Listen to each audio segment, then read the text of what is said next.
최경영의 최강 시사.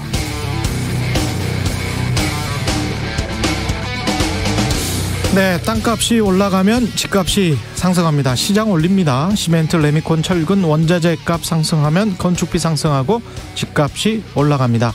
정부는 이를 감안해서 건축비를 많이 올려줬습니다. 집값 상승 우려보다 건설사 도산 우려가 크다. 국가 경제에 미칠 악영향도 고려했겠죠. 과자, 라면 등 식료품 가격도 마찬가지 시장 원리로 올랐습니다. 원료비 상승하는데 배겨낼 재간이 없습니다. 기업들이 비명 지르는 것 당연하고요. 정부도 소비자인 우리도 어쩔 수 없는 현상이라고 생각하고 있습니다. 시장 원리니까요. 비용이 상승하면 가격이 올라갑니다. 그런데 딱 하나, 우리는 사람에 대해서는 돈을 지급하는 것, 인건비 상승에 대해서는 꺼려합니다. 싫어하죠. 임금을 지급하는 기업이 그러는 건 당연합니다. 그런데 정부도 꺼려하는 것 같고 사실 우리 자신도 그러는 것 같습니다.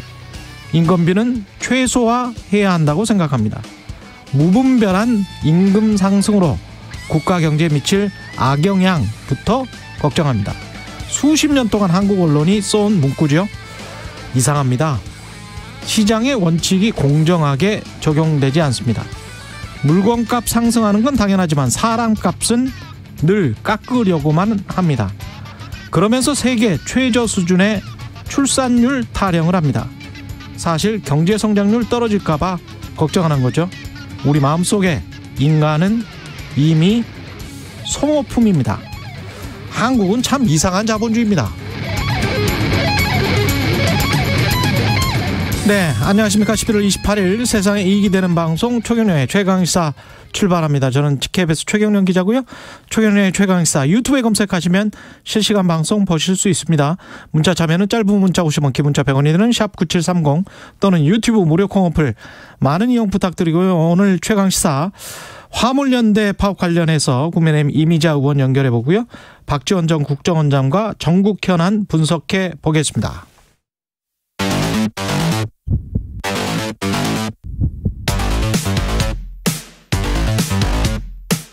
오늘 아침 가장 뜨거운 뉴스 언박싱.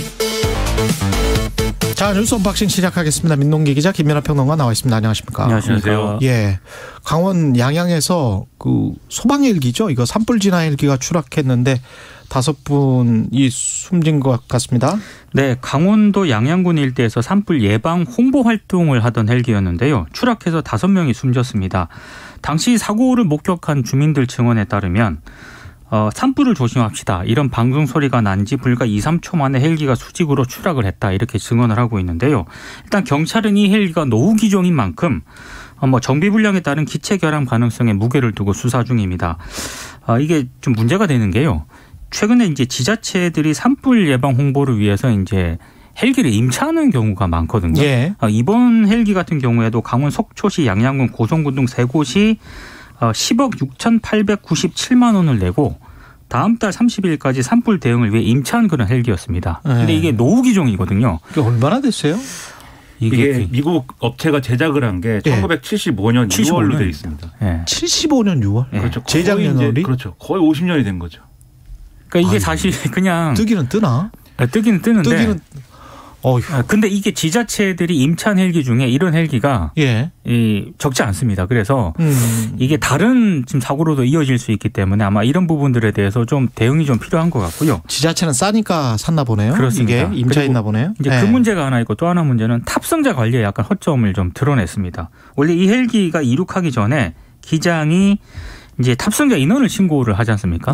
본인의 한 명을 신고를 했거든요. 탑승자가 모두 5명이었습니다. 그렇죠. 이런 부분들에 대해서 그러니까 3명은 신고를 하지 않은 채 지금 이제 헬기가 이륙을 했다는 그런 얘기인데 이 부분에 대해서도 경찰이 수사를 벌이고 있습니다. 그러니까 이제 이 헬기가 이제 노후화됐다라는 거에 대해서 그러니까 원칙적으로는 관련 법령에 따라서 정기적으로 정비를 받고 관련 검사를 통과하면 비행이 가능하다 이렇게 돼 있습니다. 하지만 그래도 이제 어쨌든 기체 수명이 오래된 경우에는 더 잦은 고장이 일어날 것이고, 그렇죠. 그것에 대해서는 예측할 수 없는 상황들이 있을 것이고, 또 뭐 블랙박스라든지 이런 것도 지금 뭐 장착이 안 돼 있을 가능성이 있다라고 얘기를 하거든요. 오래된 기종이기 때문에. 그런 점에서 약점이 있기 때문에 이제 이 좀 확인을 하고 점검을 해봐야 될 필요가 있겠죠. 언론에 이제 얘기를 보면은 지금 10개 시도가 민간업체로부터 임차해서 사용 중인 헬기 중에 40년 이상 된 헬기인 경우가 전체 40% 이상이라고 하니까 확인을 해봐야 되겠고, 그리고 이제 말씀하신 이제 타순자 관리가 제대로 안 된 부분에 대해서도 지금 이제 헬기 기장이 비행 계획서를 제출할 때 문서가 아닌 전화로 통보할 수 있고 허가나 승인이 아니라 일종의 신고처럼 하고 있다라고 하고 있습니다. 그러니까 이게 지금 상황에서는 이제 뭐 탑승자 관리가 제대로 됐더라도 참사를 뭐 막을 수 있었던 상황은 아닌 것으로 보이지만 하지만 예를 들면 어떤 구조 활동이라든가 생존자가 있을 경우나 이런 경우에는 그렇죠. 이게 또 굉장히 치명적인 문제가 될 수 있기 때문에 그렇겠네요. 이런 부분에 있어서도 제도적 보완이나 이런 것들이 필요해 보입니다. 예. 그리고 화물연대 파업이 벌써 이제 닷새째인데 오늘 정부가 처음으로 화물연대와 교섭을 할 것 같네요. 네, 화물연대가 총파업에 들어간 이후에 양쪽이 이제 대면하는 건 이번이 처음인데요. 근데 전망이 그렇게 밝지만은 않습니다. 일단 화물연대 쪽에서는 안전운임제 일몰 폐지와 품목 확대를 요구를 하고 있는데 정부는 일몰 연장만으로는 충분하다. 이런 입장으로 맞서고 있고요. 그리고 국토부가 안전운임제 일몰을 3년 연장하는 법안이 발의된 점을 들어서 우선 화물연대가 파업을 풀고 업무에 복귀해야 한다. 이렇게 입장을 밝힌 반면에 화물연대 쪽에서는 당정협의 과정에서 안전운임제를 아예 폐지하는 법안이 한때 논의가 됐기 때문에 우리는 정부를 믿을 수 없다. 이렇게 지금 서로 상반된 주장을 펼치고 있습니다. 차라리 폐지해라 그리고 품목을 확대해라. 이게 이제 화물연대 주장인 것 같고요. 그렇습니다. 예. 그리고 좀 사태를 좀 꼬이게 만드는 이유 가운데 하나가 정부가 수차례 업무 개시 명령을 내릴 수 있다 이렇게 경고를 한 점. 이게 이제 화물연대 쪽에서는 상당히 좀 반발을 불러올 수 있는 그런 요인이 되고 있고요. 최근에 윤희근 경찰청장이 경찰 기동대원들을 또 격려를 하면서 핵심 주동자와 극렬 행위자 그리고 배후까지 끝까지 추적을 해서 예외 없이 사법 조치하겠다. 이렇게 이제 입장을 밝혔는데 아마 이런 부분들도 사태를 꼬이게 만드는 한 원인이 되고 있다. 이런 분석이 나오고 있습니다. 일단 오늘 원래 정부가 설명한 거는 국토부 2차관하고 화물연대 위원장이 만난다 이 얘기였는데 그렇죠. 화물연대 쪽에서는 이거는 언론에 일방적으로 발표한 거고 뭐 이런 식으로 하면은 우리는 위원장이 갈 수가 없다. 그래서 뭐 수석부위원장이나 뭐 이렇게 간다라고 이제 주장을 했는데 그럴 경우에 국토부도 급을 낮춰서 이제 실무자 선이 나올 거다 이렇게 얘기를 하거든요. 그 실무자끼리 만나가지고 뭐 어떤 뭐 구체적인 합의가 나오기는 어렵겠죠. 그래서 오늘 이제 협상이 제대로 안 될 가능성이 높다 이제 이렇게 봐야겠는데 문제는 이제 주말까지는 그래도 어느 정도 화물연대 파업이 미치는 어떤 영향이나 이런 것들이 좀 적었는데 오늘부터는 이제 본격적으로 영향이 있을 것이다. 일선 현장에 뭐 이런 분위기입니다. 그러다 보니까 여기에 대해서 오늘 협의가 제대로 안 될 경우에는 정부도 그렇고 화물연대도 그렇고 강대강 대치나 이런 것들이 예고가 되는 상황인데 당장 그러면 문제가 되는 게 지금 정부와 대통령실까지 나서서 예고하고 있는 이 업무 개시 명령 발동이에요. 그게 29일 그러니까 내일 국무회의에서 심의 의결하면 바로 이제 할 수가 있다라고 지금 얘기를 하는 건데. 업무 개시 명령을 하면은 화물연대 그 운송하는 노동자들은 그걸 들어야 됩니까? 그렇죠. 예. 원칙적으로 그렇고 만약에 정당한 사유 없이 이것을 지키지 않으면 3년 이하 징역 뭐 또는 3천만 원 이하의 벌금에 처할 수 있도록 하는 그러한 조항이 있는 건데 예. 문제는 이게 실효적이냐라는 의문. 법적으로. 그렇죠. 그리고 법적으로 또 일관적인 것이냐 이런 의문들이 있어요. 이제 법적인 측면에서 지금 화물 노동자들은 사실 법적으로는 개인 사업자나 다름없는 그런 처지이지 않습니까? 이른바 특수고용 노동자라고 하는. 예. 그런데 예를 들면 개인 사업자가 내가 지금 이 일을 하면 손해를 보기 때문에 당분간 일을 안 하겠다. 그러니까 개인 사업자가 당분간 사업을 안 하겠다라고 하는 것에 대해서 아니다. 당신은 사업을 해야 된다. 손해를 보더라도 사업을 해라. 라고 이제 정부가 강요하고 하는 것이 강제하는 것이. 다시 개시해라. 그렇죠. 네. 강제하는 것이 이제 헌법상의 이 어떤 근거가 있는 것이냐 이런 논란이 있거든요. 실제로 국제노동기구에서는요. 이게 직업 선택의 자유를 침해한다. 이렇게 지적을 하고 있습니다. 그러다 보니까 이런 여러 논란이 있다 보니까는 이전 정부도 업무 개시 명령 할 수 있다라고까지만 얘기했지 실제 하기는 좀 어려운 사정들이 있었습니다. 그래서 거기까지는 안 갔는데 지금 이제 정부의 태도가 워낙 강경하고 일정이 굉장히 지금 촉박한 것처럼 느껴지는 상황이 조성이 됐어요 이미. 예. 그래서 이제 우려가 되는데 오늘 결론이 나지 않더라도 그래서 내일 이제 업무 개시 명령을 바로 이제 발동시키거나 이런 것은 상당한 무리가 있기 때문에 그렇게 하는 것은 도움이 안 될 것이다라는 생각이 좀 듭니다. 또 하나 문제로 지적을 하고 있는데요. 업무 개시 명령에 만약에 불응을 하면은 이게 형사처벌을 받도록 되어 있잖아요. 형사처벌이네요. 이게 상당히 예. 강력한 처벌인데 근데 이게 구속 요건이 좀 불명확하다. 이런 반론도 있습니다. 그러니까 헌법상 죄형 법정주의에 어긋난다라는 그런 지적인데 이게 왜냐하면 정당한 사유 없이 뭐 이런 부분이 굉장히 좀 불명확하다는 거예요. 그렇겠죠. 그러니까 안전운임제 도입을 사유로 만약에 운송 거부를 했을 때 이게 이제 정당한 사유로 볼 수 있을 것이냐 이거는 법적으로 상당히 논란을 불러일으킬 수 있는데 이 부분에 대해서는 뭐 어떻게 할지 상당히 좀 논란을 불러일으킬 수 있는 그런 대목이라는 겁니다. 안전운임제가 어느 정도 휴식을 취하면서도 적정의 이윤을 보장받을 수 있어야 사고도 예방을 하고 그렇죠. 우리는 그래야 이 노동을 할 수 있겠다라는 화물차 운전 기사들의 지금 주장인 것이고 네. 집차주들의. 근데 이 비교를 해서 이렇게 보면 지난번에 한 몇 개월 전이었죠. 그 레미콘 가격 무슨 시멘트 가격 확 폭등했을 때 있잖아요. 전국의 건설 현장의 공사가 뭐 40여 곳이 중단됐다 뭐 이런 뉴스들이 나왔었거든요. 그래서 건설사들이 이제 비명을 질렀어요. 그때 핵심 주동자와 극렬행위자 공사가 중단이 돼버렸습니다. 그리고 그 배후까지 추적해서 예외 없이 사법조치 하겠다고 했습니까? 얼마 안 있어서 그냥 정부가 이게 건축비가 너무 올랐기 때문에 비용 감안해서 올려줄게. 그래서 표준 품셈이라고 있잖아요. 그렇죠. 기본 건축비를 다 올렸어요. 네. 그러니까 다시 공사를 재개를 했잖아요. 그때는 대화로 그렇게 잘 풀었으면서 왜 노동자들이 하는 것은 이렇게 그 80년대식 언어 있잖아요. 핵심 주동자, 극렬행위자, 불법행위에 엄정 대응할 것.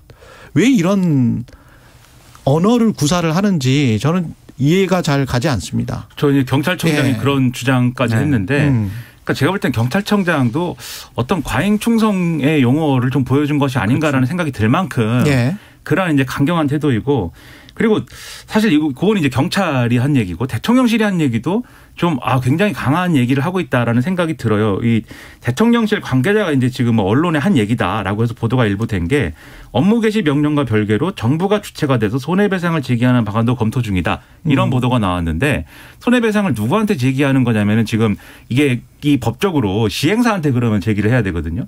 그 시행사가 손해배상을 맞으면은 거기에 대해서 화물 노동자들한테 구상권을 통보하라는 겁니다. 근데 이게 노란봉투법이랑 또 연결이 되네. 뭐 그런 측면도 있는데다가 이거는 거기에 더불어서 시행사 측면에서는 이것도 시행사 입장에서 상당한 압력이 되는 거지 않습니까? 그러네요. 그럼 발주사를 말하는 거죠. 발주사. 그렇죠. 그렇죠. 그럼 이 가운데서 이 시행사는 뭘 어떻게 해야 되느냐 이런 문제도 발생할 수 있기 때문에 이게 현실적으로 가능하냐는 것에 대해서는 의문이거든요. 그래서 이게 화물연대 파업과 직결되는 문제인지도 좀 의문이고 그래서 이제 그렇기 때문에 지금 어떤 측면에서는 대통령실과 정부가 막 강한 어떤 그런 어떤 발언이나 강한 대응을 하겠다라는 거를 이만큼 신호를 줘놓고 좀 뒤에서는 어느 정도 뒷문을 열어주고 여기서 협상할 수 있는 안을 던져야 사실 그래야 이게 얘기가 되고 지금 해소가 되는 어떤 협상 가능한 조건으로 갈 텐데 이 뒷문을 열지 않으면 그러니까 별도의 지금 안을 제기하지 않으면 그러면 이거는 그냥 강경 대응하는 것이고 짓밟는 것밖에 안 되는 거거든요.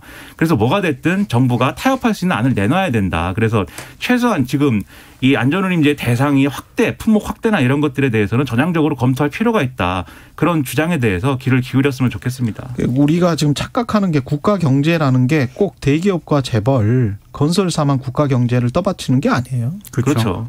노동자, 직장인, 일반 가게 여기도 같이 국가 경제를 이끌어 나가는 주체입니다. 우리가 배웠잖아요. 다 사회 시간에. 정부, 기업, 가게. 그렇죠. 그리고 가게는 소비자 중에 또 한 군이에요. 그렇죠. 그래서 이게 370만 원 그 국토부 실장이 그러던데 370만 원, 400만 원 받기 때문에 이미 많이 받는데 이걸 더 높이는 거는 좀 그렇다. 무슨 기종노조 같은 어떤 또 프레임을 씌우는 식으로 그렇게 말을 하던데 370만 원, 400만 원이 많은지 적은지를 어떻게 정부가 판단을 합니까? 그렇죠. 그리고 이 화물 노동자가 아까 앞서 말씀드렸듯이 특수고용 노동자이기 때문에 그 화물차 운영하는 데 들어가는 비용이나 이런 것들도 자기가 그냥 부담해야 되는 경우가 상당히 많기 때문에 그냥 300 몇십만 원, 400만 원 정도 된다라는 게 다 화물 노동자가 온전히 자기 수입으로 가져가는 거냐 따져봐야 되고 그렇죠. 그리고 안전운임제 관련돼서 지금 실제로 이제 이 시행한 거를 두고 분석을 해보니까 별로 그렇게 뭐 사고 방지에 뭐 효과가 없었다 이렇게 하는 주장도 정부가 하는데 그 안전운임제를 아주 일부 품목 품목에 대해서만 적용하고 이게 10% 아래거든요. 단위는 화물차에. 10% 아래에 대해서만 적용을 한 거에 대해서 전체적인 사고 숫자가 줄지 않았다고 얘기하는 거는 그거는 사실 맞지 않는 분석이죠. 예. 적용을 전반적으로 했는데 사고의 숫자가 줄지 않았다고 하면 얘기가 되지만 그렇지 않지 않습니까? 오히려 적용한 경우에는 이 화물 이 노동자들의 이 어떤 노동 환경이나 이런 것들이 좋아졌다. 당연히 그렇겠죠. 운행 일수나 이런 것들이 줄었다. 시간이 줄었다. 건강상에 도움이 됐다라고 하는 결과가 나오고 있기 때문에 이거에 대해서 사실 안전운임제 자체에 대해서 일방적으로 일면적인 것만 지금 얘기를 하고 있어요. 정부가. 근데 이런 태도로 사실 협상이 어렵죠. 이렇게 가면. 그래서 네. 적어도 제대로 된 어떤 판단과 분석에 의거한 그런 주장을 또 할 필요가 있다 이런 생각입니다. 윤석열 대통령 여당 지도부 만찬 비공개 만찬이라서 뭐 사진도 안 나왔던데요? 사진도 안 나왔고요. 네. 이게 다 지금 전원 형식으로 지금 언론에 보도가 그렇죠. 되고 있습니다. 네. 25일 한남동 관저에서 국민의힘 지도부와 만찬을 가졌는데 뒷얘기가 좀 몇 가지가 있는데 몇 개만 소개를 해드리면요. 빈살만 사우디아라비아 왕세자가 접견을 했을 때 자신의 반려견들을 경호동으로 잠시 옮겨뒀다라고 합니다. 낯선 사람이라고 짖으면 곤란할까 봐 그래서 옮겨뒀다라고 하고요. 그리고 카타르 월드컵 이야기를 주고받던 도중에 월드컵에서 우리가 계속 잘해서 올라가다가 만약에 사우디를 만나면 수주도 해야 하는데 져줄 수도 없고 어떻게 하나 뭐 이런 농담도 건넸다라는 그런 보도가 좀 나오고 있습니다. 예. 그리고 전두환 씨가 키우던 진돗개가 경매에 붙여졌던 사례를 더 거론을 하면서요. 반려동물을 물건으로 취급해서는 안 된다면서 민법 개정안이 조속히 처리됐으면 한다. 이런 뜻을 내비쳤다라고 하는데 이건 왜 그러냐면 가압류를 집행할 때 동물을 제외하는 내용을 담은 민법 개정안이거든요. 예. 그래서 이런 부분들에 대해서는 빨리 좀 처리가 필요하다. 이런 의견도 전달을 했다라고 하고요. 김건희 여사가 이른바 그 사진과 관련해서 계속 논란이 좀 빚어지지 않았습니까? 그 부분에 대해서는 신경 쓸 필요가 없다 이렇게 말을 했다라고 하고 김건희 여사도 만찬에 앞서서 현장에 여러 사람이 있었는데 이런 것까지 정쟁으로 가는 건 좀 너무하다 이렇게 언급한 것으로 전해지고 있습니다. 이외에도 말도 많았던 그 청담동 술자리 의혹과 관련해서는 가짜뉴스니까 걱정하지 말라. 동백 아가씨라는 노래는 내가 모르는 노래다 이렇게 얘기를 했다라고 하고 도어 스태핑을 준비하려면 새벽 5시에 일어나서 조간신문을 다 봐야 하는데 무슨 새벽 3시까지 술을 마시겠느냐 또 이런 말을 한 것으로 전해지고 있습니다. 새벽 5시에 조간신문 읽는다고 하니까 대통령이 좀 동질감도 느껴지고 네. 네. 언론인들의 동질감이 상당히 느껴집니다. 근데 언론인들에 대해서 너무 이제 과하신 것 같아서 그 부분에 대해서는 돌아볼 필요가 있지 않나 생각이 들고 어쨌든 이런 좀 저는 대통령이 이렇게 적극적으로 정치인들을 만나가지고 식사도 하고 현안에 대한 의견도 교환하고 뭐 민감한 현안에 대해서는 얘기를 안 했다고 지금 주장을 하는데 어쨌든 그런 자리를 갖는 것은 저는 좋다고 생각합니다. 그런데 이게 자칫 잘못하면 대통령의 어떤 집권 여당에 대한 당무 개입이라든지 뭐 이런 논란으로 연결될 수도 있는 거거든요. 그렇죠. 실제로 이제 주호영 원내대표를 이 자리에서 뭐 끌어안기도 하고 사시 아웃키스 선배라고 이제 선배님이라고 불렀다라고 해가지고 아 대통령이 주호영 원내대표한테 힘을 실어주는구나. 언론들이 이렇게 많이 해석을 했단 말입니다. 그래서 저는 최근에 주호영 원내대표가 이런 어떤 협치와 절충 그리고 어떤 뭐 협상에 있어서 어떤 그런 방식으로 문제를 풀어간 거에 대해서 대단히 긍정적으로 봤기 때문에 그러한 것들에 대통령이 힘을 실어주고 잘했다고 하는 거는 충분히 있을 만한 일이라고 생각을 해요. 근데 그 전에 지금 또 보면은 이 모임만 있었다는 게 아니지 않습니까? 권성동 의원이라든가 장제원 의원이라든가 이른바 이제 윤핵관 4대 윤핵관이라고 불리는 이 의원들하고도 만찬을 진행했다는 건 아닙니까? 먼저 만났고 부부 동반으로 만났다고 합니다. 그렇습니다. 그러면은 이게 주호영 원내대표가 추진한 어떤 그런 내용 국정조사 합의와 예산안 관련된 처리 뭐 이런 것들을 지금 같이 엮어서 보면은 주호영 원내대표에 대해서 굉장히 반발했던 사람들이 장제원 의원, 권성동 의원 등인 것이고 실제로 본회의에서 표결할 때 국정조사 계획서에 표결할 때 이 사람들은 반대를 했거나 퇴장을 해버렸거든요. 그렇죠. 그럼 종합을 해가지고 이 신호를 어떻게 해석을 해야 되느냐 여당이 주호영 원내대표에게 일단은 예산안 처리라든가 이런 부분에서 길을 열었다는 점에서는 긍정적으로 평가했지만 만약에 대통령실의 의중과는 다른 방향으로 갈 경우에는 언제든 이 이른바 윤핵관들을 이용해서 비토를 할 수 있다라는 거를 보여줬다. 이런 해석이 막 되는 거거든요. 그래서 이런 부분으로 비춰지는 어떤 정치적인 해석이나 이런 것들은 좀 그렇지 않을 수 있도록 해야 되는데 대통령실의 행보를 지금 오해를 좀 크게 만들 수도 있는 그러한 길이 열릴 수 있다. 좀 이 부분은 좀 우려가 된다는 겁니다. 한 가지만 지적을 할게요. 그 언론에서 질문을 했는지 안 했는지는 모르겠습니다만 지금 나온 보도들에는 이태원 참사랄지 심각한 경제 문제랄지 이런 것들에 관해서는 이야기가 됐는지 안 됐는지 모르잖아요. 이게 다 전원인데요. 예. 그 부분에 대해서는 특별한 보도 언급 된 보도가 없습니다. 그럼 결국은 가십거리하고 야당에 대한 비난성 또는 비판 뭐 이런 것들이 줄을 잃었다고 하는 것인데 국정을 협의하는 건데 가장 중요한 거 지금 현안은 누가 뭐래도 경제하고 이태원 참사 아닌가요? 거기에 관한 뭐가 나와야 되지 않을까요? 근데 사실 저는 좀 이상했던 게 이 내용을 파이낸셜 뉴스가 처음으로 단독을 달고 보도를 했거든요. 근데 그 첫 보도 내용을 보면 자기 당대표를 뽑을 전당대회에 대한 교통정리 뭐 이런 부분이 논의가 됐다라고 보도가 돼 있는데 사실 이 부분을 더 주목했어야 되는데 언론들이 뭐 문제라든가 이런 걸 지적했을 수 있다고 보는데 아예 그 부분은 잘 보도가 안 돼서 조금 이상합니다. 대통령실이 적극적으로 움직이는 것도 있을 수 있다고 말씀드렸지만 핵심 타겟은 사실은 야당에 대한 것이어야 된다고 보고 야당 대표를 만나거나 그런 걸 통해서 막힌 부분을 뚫어줄 수 있는 그러한 역할을 해야 되는 거거든요. 그런 부분이 아쉽다는 겁니다. 뉴스 언박싱 민동기 기자 김민환 평론가였습니다. 고맙습니다. 고맙습니다. KBS 1라디오 최경영의 최강시사 듣고 계신 지금 시각 7시 41분으로 향하고 있습니다. 날씨 정보입니다. 오늘과 내일 사이 강한 비가 내리겠습니다. 강풍을 동반한 비가 그친 뒤 추워지겠습니다. 오늘 전국적으로 비가 내릴 텐데요. 제주와 중부 서해안 수도권에 이미 비가 시작됐습니다. 수도권 등 중서부와 남해안, 제주, 지리산 부근으로는 20에서 80mm, 제주 산지 많은 곳은 120mm 이상 쏟아지겠고요. 영동과 그 밖의 남부지방 10에서 50mm의 비가 내리겠습니다. 특히 오늘 오후부터 빗줄기가 굵어지면서 시간당 20에서 30mm의 장대비 형태로 변하는 곳이 많겠습니다. 천둥, 번개, 돌풍도 동반하겠습니다. 피해 없도록 주의하셔야겠습니다. 이 비가 그친 뒤에 추워질 것으로 보이는데요. 특히 내일 모레 서울의 아침 기온이 영하 8도까지 내려갑니다. 내일 아침 서울의 기온 8도로 예보되어 있는 가운데 거의 10도 가까이 떨어지면서 한파특보가 발표될 가능성이 있습니다. 바람도 전국적으로 강하겠고요. 파도도 2에서 4m, 최대 5m까지 높게 일겠습니다. 오늘 서울의 낮 기온 16도로 예상되고요. 지금 서울의 기온은 9도입니다. 지금까지 날씨였고요. 다음은 이 시각 교통 상황 알아보겠습니다. KBS 교통정보센터 이현 씨입니다. 네, 월요일 출근길입니다. 예외 없이 긴 정체가 이어지고 있습니다. 서해안고속도로 목포 쪽으로 매성 휴게소에서 화성 휴게소까지 어려운데요. 이 구간 45분 정도 예상됩니다. 서울 방향 방명역에서 금천 쪽으로 속도가 많이 떨어집니다. 경부고속도로 서울 쪽으로 멀리 칠곡 분기점 부근에서 속도가 떨어지고 있고요. 북천안 부근에서 막힙니다. 더 가서는 수원 부근에서 사고를 처리하고 있는데 기흥부터 여파를 받고 있습니다. 금토 분기점에서 반포 쪽으로는 13km 구간에서 가다서다를 반복하고 있습니다. 서울시내 분당서로 장지 나들목에서 탄천 1교 쪽으로 어렵고요. 올림픽대로 공항 방향 암사대교에서 한강대교 쪽으로 긴 정체 이어지고 있습니다. KBS 교통정보센터였습니다. 오늘 하루 이슈의 중심. 당신의 아침을 책임지는 직격 인터뷰. 여러분은 지금 KBS 1라디오 최경영의 최강시사와 함께하고 계십니다.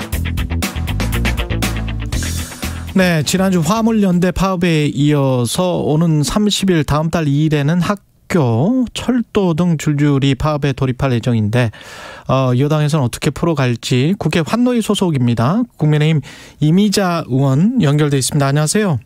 네, 안녕하세요. 예. 화물연대 총파업에 대한 여당 입장은 정부랑 비슷합니까? 어떻습니까? 우선 먼저 좀 용어 정리부터 좀 할게요. 예. 저는 총파업에는 동의할 수가 없고 집단 운송 거부라고 저는 생각하고 있거든요. 아, 단어가 잘못됐다. 예. 왜냐하면 화물자동차가 지금 44만 대가 있습니다. 여기서 안전운임제 대상되는 추가 컨테이너가 25,000대 되고 시멘트가 한 2,500대 돼서 조합 한 27,500대가 대상인데 그중에서 지금 집단 운송 거부 참여자가 한 20% 남짓됩니다.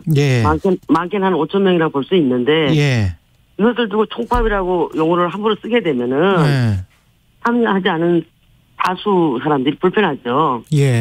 그래서 저는 총파업이라기보다는 집단 운송 거부가 맞다라고 봅니다. 집단 운송 거부라고 정의를 하셨고요. 그러면 이 문제는 어떻게 해결을 해야 됩니까? 지금 한 4,000에서 5,000명 정도 참여하고 계신 걸로 알고 있는데 우리 화물자동차 운수사업법 제14조로 보게 되면은 정당한 사유가 없거나 또 집단 화물을 화물 운송을 거부해서 화물 운송에 크다는 지장을 주거나 또 국가 경제에 심각한 위기를 초래할 경우에는 국토부 장관이 물론 이제 국무회의 심의를 거쳐야겠습니다만은 업무 개시령을 내릴 수가 있습니다. 예. 그래서 제가 봤을 때는 이 부분에 대해서는 지금 지난번 6월 달에도 한번 이런 일이 있었지 않습니까? 그랬죠. 그때 화물연대에서는 일몰제 연장하고 품목 확대를 가지고 나왔습니다. 그랬죠. 근데 이와 관련돼서 지금 정부가 발표를 했지 않습니까? 안전운임제에 관련돼서 물론 거기에 대해서 시행 결과 분석하는 분석표도 있습니다. 분석표를 봤을 경우에는 교통안전은 좋아진 게 별로 없어요. 오히려 전체 교통사고 사망자라든가 사고 건수보다 증가됐지 더 좋아진 건 없지만 물론 소득 부분에 있어서는 좀 좋아졌다고 볼 수 있죠. 그래서 이런 부분에 있어서 정부가 그럼 우선 일몰제 관련돼서는 연장하겠다고 했지 않습니까? 3년 연장한다고 했는데 이걸 갑자기 이렇게 파업으로 돌입해서 한다는 것은 결코 국민 경제에 바람직하지가 않다. 그리고 덧붙여서 말씀드릴 것 같으면은 우리 사람으로 말해서 그 신체 중에서 대동맥이나 동맥이 혈액 공급이 굉장히 중요한데 이게 동맥 경화증 오게 되면 사람이 사망하지 않습니까? 예. 물류가 우리 대한민국 경제에 동맥과 같은 역할을 하고 있지 않습니까? 예. 수출해서 먹고 사는 나라에서 이렇게 물류를 볼모로 잡고 대한민국 경제를 갖다가 이렇게 망가뜨리려고 한다는 것은 또 다른 노동자들을 실업자로 내모는 격입니다. 그래서 이와 관련돼 가지고는 저는 정부가 법과 원칙을 준수하면서 강력하게 저는 대응해야 된다고 생각합니다. 집단 운송 거부, 지금 말씀하신 대로 집단 운송 거부를 한 화물 집 차주 분들의 요구대로 가령 일몰제를 연장하지 않고 그냥 폐지하고 그리고 안전운임제 품목을 확대 적용하면 국가 경제에 심대한 영향을 끼칩니까? 지금 저도 그 부분에 대해서 이제 상당히 고민을 많이 해봤어요. 예. 근데 이제 컨테이너 시멘트 같은 경우는 계량 표준화가 비교적 좀 용이하고 쉽기 때문에 그게 좀 가능할 수가 있는데 우리 국토부에는 안전운임위원회가 설치되어 있습니다. 예. 화물자동차 관련해서 안전운임위원회가 설치되어 있기 때문에 거기서 여러 가지 연구들을 많이 하고 있습니다. 임금뿐만 아니고 그런 분들 한 데 있어서 지금 철강이라든가 이제 5가지 품목을 요구하고 있지 않습니까? 예. 근데 그와 관련해서 크게 문제가 되냐 했을 때 지금 여러 가지로 어려움이 많이 봉착되어 있습니다. 철강 같은 경우에는 지금 우리가 탄소 중립으로 인해 가지고 또 여기서 탄소 중립세라든가 여러 가지 문제들이 많이 있지 않습니까? 예, 그렇죠. 이런 속에서 지금은 모두가 힘을 합칠 때고 또 철강이나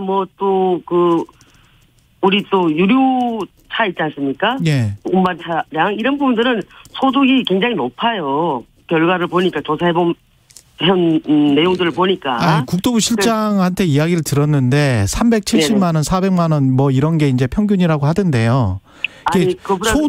소득이 높다 적다를 의원님이 어떻게 정하실 수는 없는 거잖아요. 아니 제가 봤어요. 결과 분석표를 갖고 온 걸 봤는데 시멘트나 또 우리 컨테이너 같은 경우는 이제 요번에 그런 안전운임제를 하면서 소득이 많이 올라갔잖아요. 예. 그리고 철강이라든가 또 유류 운반하는 차량이나 이런 부분들은 그보다 조금 더 높더라고요.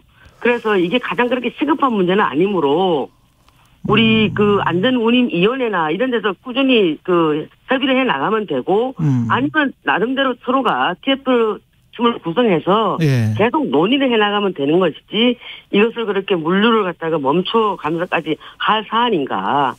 그게 저는 좀 좋지 않다라고 말씀드리는 겁니다. 일부를 타협하고 조정해서 받아들이는 것도 방법이지 않을까요? 정부에서 이렇게 강공 모드로 가는 것보다는 정부나 여당이. 이제 오늘 아마 화물연대하고 정부하고 협상을 하는 걸로 알고 있는데요. 예. 오늘 이제 그 속에서 서로 이제 얼마만큼 양보하고 100% 자기 만족은 없지 않습니까? 그럼요. 예. 서로 대화와 양보 속에서 이제 타협이 이루어지는 부분인데 오늘 그런 부분들이 정부가 이제 얼마만큼 할 건지 아니면 또 화물연대에서 국가 경제를 생각해서 얼마만큼 할 건지 그분들이 이제 나와서 오늘 협상하는 결과를 보고 얘기를 해야 되겠지만 예. 좀 잘 됐으면 하는 바람이 또 있죠. 그럼요. 다 그러시겠죠. 지난번에 사실은 이제 그 임 의원님은 국토위가 아니어서 국토부에서는 이게 이제 국토부 소속이니까 네. 국토부에서는 지난번에 이제 건설사들이 공사 중단하고 그런 위기에 처했고 공사 중단 많이 했었을 때 건축비를 올려줬지 않습니까? 네네. 그런 걸로 보자면 네. 똑같은 그 원리가 시장 원리가 적용이 될 것 같거든요. 경유값이 많이 올라가고 이 사람들이 네. 뭐 얼마를 받든 간에 네. 300~400만 원을 받든 뭐 이들이 주장하는 대로 200만 원을 받든 간에 네. 그 어느 정도 경유값 올라가는 것들 그다음에 굉장히 힘든 상황들 15시간 16시간 노동을 한다는데 여기 관련해서 조금 올리고 그러면서 도로가 좀 안전하면 서로한테 다 좋지 않을까요? 아마 근로시간은 조금 많이 감소된 걸로 알고 있고요. 예. 그다음에 유류대 같은 경우에는 화물자동차 안전운임위원회에서 예. 1년에 한 번씩 그 유류대 아니면 또 분기별로 예. 유류대에 관련돼 가지고 그걸 다 계산을 같이 해서 정하는 걸로 알고 있습니다. 예. 그래서 화물연대가 주장하는 부분들이 뭐 다 틀리다라고는 할 수는 없지만 그래도 예. 국가적으로 그런 장치는 다 있지 않습니까? 예. 그래서 그런 부분들이 활용이 충분히 되고 충분히 그 대화하면서도 할 수 있는 부분들인데 예. 무작정 이렇게 딱 그 물류를 갖다 멈춘다는 것은 정말 옳지 않다. 먼저 파업을 한 게 조금 좀 성급했다 이렇게 지금 생각을 하시는가 보네요. 그렇죠. 지금 얼마나 그 복합적으로 위기에 처해 있습니까? 세계적으로 다 그러면 반론 차원에서 여쭤볼게요. 지난 6월에 이제 그렇게 파업을 하고 이제 정부랑 그래도 어느 정도 협상을 해서 끝냈는데 그 이후에 한 5개월 정도 지났는데 그 동안에는 왜 협상을 안 하셨어요? 저는 비공식적으로 여러 차례 만난 걸로 알고 있습니다. 예. 비공식적으로 여러 차례 만나고 대화는 계속 한 걸로 알고 있는데 제가 이제 이건 뭐 제가 들은 얘기입니다만은 그 지난번 대통령 선거 때 아마 민주당에서 여기에 대해서 그 공약을 하셨던 걸로 알고 있는데 뭐 직접적으로 내놓고 하는 공약인지 아니면 일부 의원님들이 동의해 주시는지 모르겠지만은 인물제 폐지와 품목 확대 관련돼 가지고는 민주당에서 해주겠다라고 이런 약속들이 있었던 것 같아요. 그러다 보니까 화물연대 쪽에서는 TF를 구성해서 한다거나 아니면 안전운임위원회에서 해주게 되면 이제 좀 자기들 성에 안 차겠죠. 그래서 민주당 쪽으로 아마 압박을 하고 있다라는 얘기가 들리더라고요. 이쪽이 민주당이 거대 여당이고 민주당이 거대 야당이고 거대 야당이고 민주당이 그 마음만 먹으면 법은 얼마든지 바꿀 수 있지 않습니까? 물론 이제 대통령께서 거부권 행사를 하실 때에는 그게 뭐 성공할 지는 못하겠지만 그래서 아마 화물연대 쪽에서는 민주당 쪽하고 뭐 얘기를 많이 하고 있다라는 얘기를 제가 들은 바 있습니다. 그거군요. 그러니까 저도 몰랐는데 민주당과 화물연대가 지금 연계해서 이거를 그 파업을 하고 있는 거 아니냐. 그래서 국민의힘은 이러면 안 되는데 뭐 이렇게 지금 생각을 하시는 것 같네요. 보니까. 이건 제가 이제 들은 얘기고 제 주장입니다. 국민의힘에서 그렇게 얘기한다는 게 아니고 제가 이제 여러 가지 정보를 듣다 보니까 아무래도 이제 한동희 간사다 보니까 듣는 얘기가 많이 있지 않겠어요? 알겠습니다. 그러다 보니까 이제 내심 그런 얘기도 있다라는 얘기를 제가 들었어요. 알겠습니다. 그래서 그렇다면 그럴 수도 있겠다는 생각이 들더라고. 잘 타결이 됐으면 좋겠습니다. 안 그러면 정부 쪽하고 타협을 해야 될 거 아니에요. 국민들이 바라보고 있는데. 여기까지 듣겠습니다. 국민의힘 이미자 의원이었습니다. 고맙습니다. 네, 감사합니다. 대한민국 산업을 이끄는 기업인 여러분, 글로벌 복합 위기의 시대에 여러분의 기업은 안녕하신가요? 도움이 필요하다면 언제든 산업통상자원부 무역위원회의 문을 두드려 주십시오. 정상가 이하로 덤핑 수입된 물품에는 덤핑 방지 관세를, 부당 보조금을 받은 수입품에는 상계 관세를, 지식재산권 침해, 영업 비밀을 침해하는 물품에는 시정조치 명령과 과징금 부과를, 국내 산업의 무역 안전망, 무역 구제제도가 지켜드립니다. 자세한 사항은 산업통상자원부 무역위원회 홈페이지를 참고하세요. 물로 인한 재난 피해 중 태풍과 홍수보다 더 무서운 피해가 있다는 거 알고 있나요? 그건 바로 가뭄입니다. 우리 주변에서도 가뭄으로 인해 단수를 경험한 사람이 늘어나고 있다는데요. 물 부족, 내가 겪게 된다면 정말 불편하지 않을까요? 물 부족 극복을 위해 하수를 정화해 식수로 활용한 싱가포르처럼 우리도 떨어지는 빗물을 모으고 하수를 깨끗하게 처리한다면 얼마든지 물을 재이용할 수 있습니다. 일상 속 물 부족 극복, 물 재이용에 여러분도 동참해주세요. 이 캠페인은 환경부와 한국환경공단이 함께합니다. 원재재 가격이 올라도 거래가 끊길까봐 납품단가 올려달라고 말을 못해요. 최소한 원자재값 변동분만큼은 반영해줘야 되는 거 아닙니까? 원자재값 변동이 심할 때 가장 어려운 곳이 중소기업입니다. 최소한의 안전판을 마련해 주세요. 중소벤처기업부 장관 이영입니다. 원재료 가격이 오른 만큼 납품대금에 제대로 반영되면 얼마나 좋을까요? 당연하지만 당연하지 않았던 거래 관행.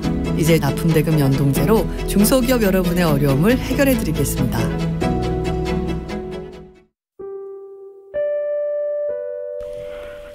저는 이제 이태원 참사는 트라우마다.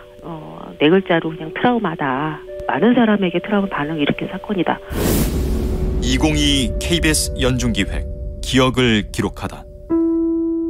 트라우마 직후에 나타나는 반응 중에 이제 대표적인 것이 신체적인 그 긴장입니다.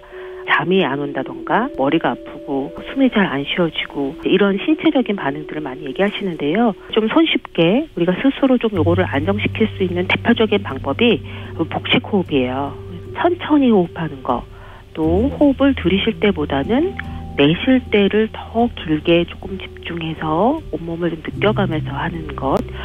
인생에 있어서 재난과 사건, 사고는 피할 수 없는 한 부분인 것 같아요. 그런데 이 트라우마 반응의 원인은 아주 분명합니다. 사건 그 자체인 거예요. 근데 이제 많은 분들이 내가 이제 트라우마로 고통받는 것에 대해서 자꾸 이유를 찾다가 결국은 본인한테 귀착되는 경우들도 꽤 많습니다. 내가 그때 가지 않았더라면, 내가 그때 이렇게 했더라면, 이렇게 하지 않았더라면. 그러나 가장 큰 원인, 가장 본질적인 원인은 트라우마 사건 그 자체고 트라우마 사건으로 피해를 당한 사람에게는 아무런 잘못이 없다라는 말씀을 꼭 드리고 싶습니다. 국가 트라우마 센터 신민영 센터장은 기억합니다. 이태원 참사 이후 한 달이 흘렀습니다.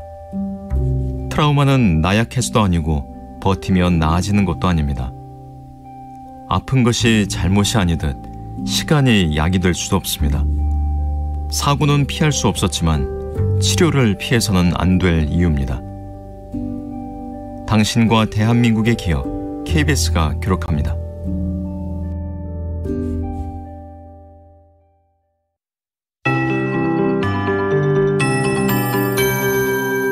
KBS 58분 날씨. 오늘과 내일에 걸쳐 강한 비가 전국에 걸쳐서 내리겠습니다. 서쪽부터 비가 이미 시작됐는데 저녁에는 전국으로 확대되겠습니다. 중부와 남해안 제주에 이틀간 20에서 80mm로 많은 비가 오겠고요.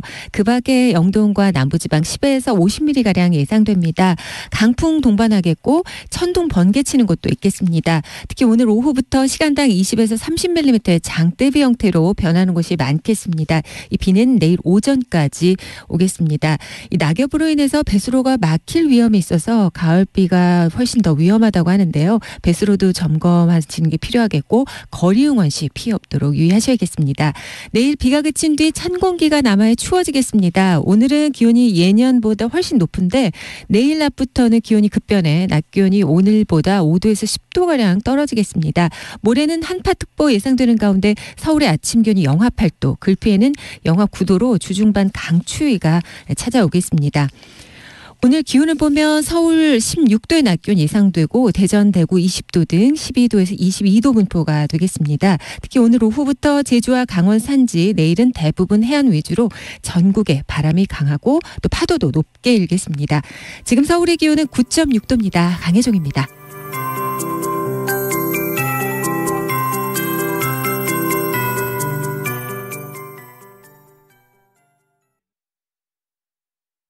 정성을 다하는 국민의 방송 KBS가 8시를 알려드립니다. AM 711kHz, FM 97.3MHz, KBS 1라디오입니다. HLKA.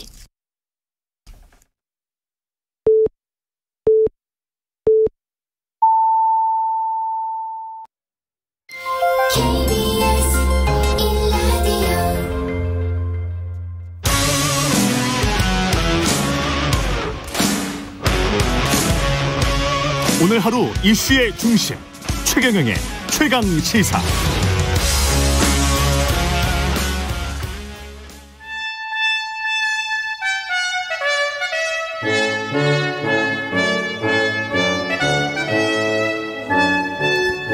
네, 영원한 현역 박지원 전 비서실장과 함께하는 고품격 정치 토크 박지원의 정치의 품격 시즌2 박지원 전 국정원장 전 대통령 비서실장 나와 계십니다. 안녕하세요.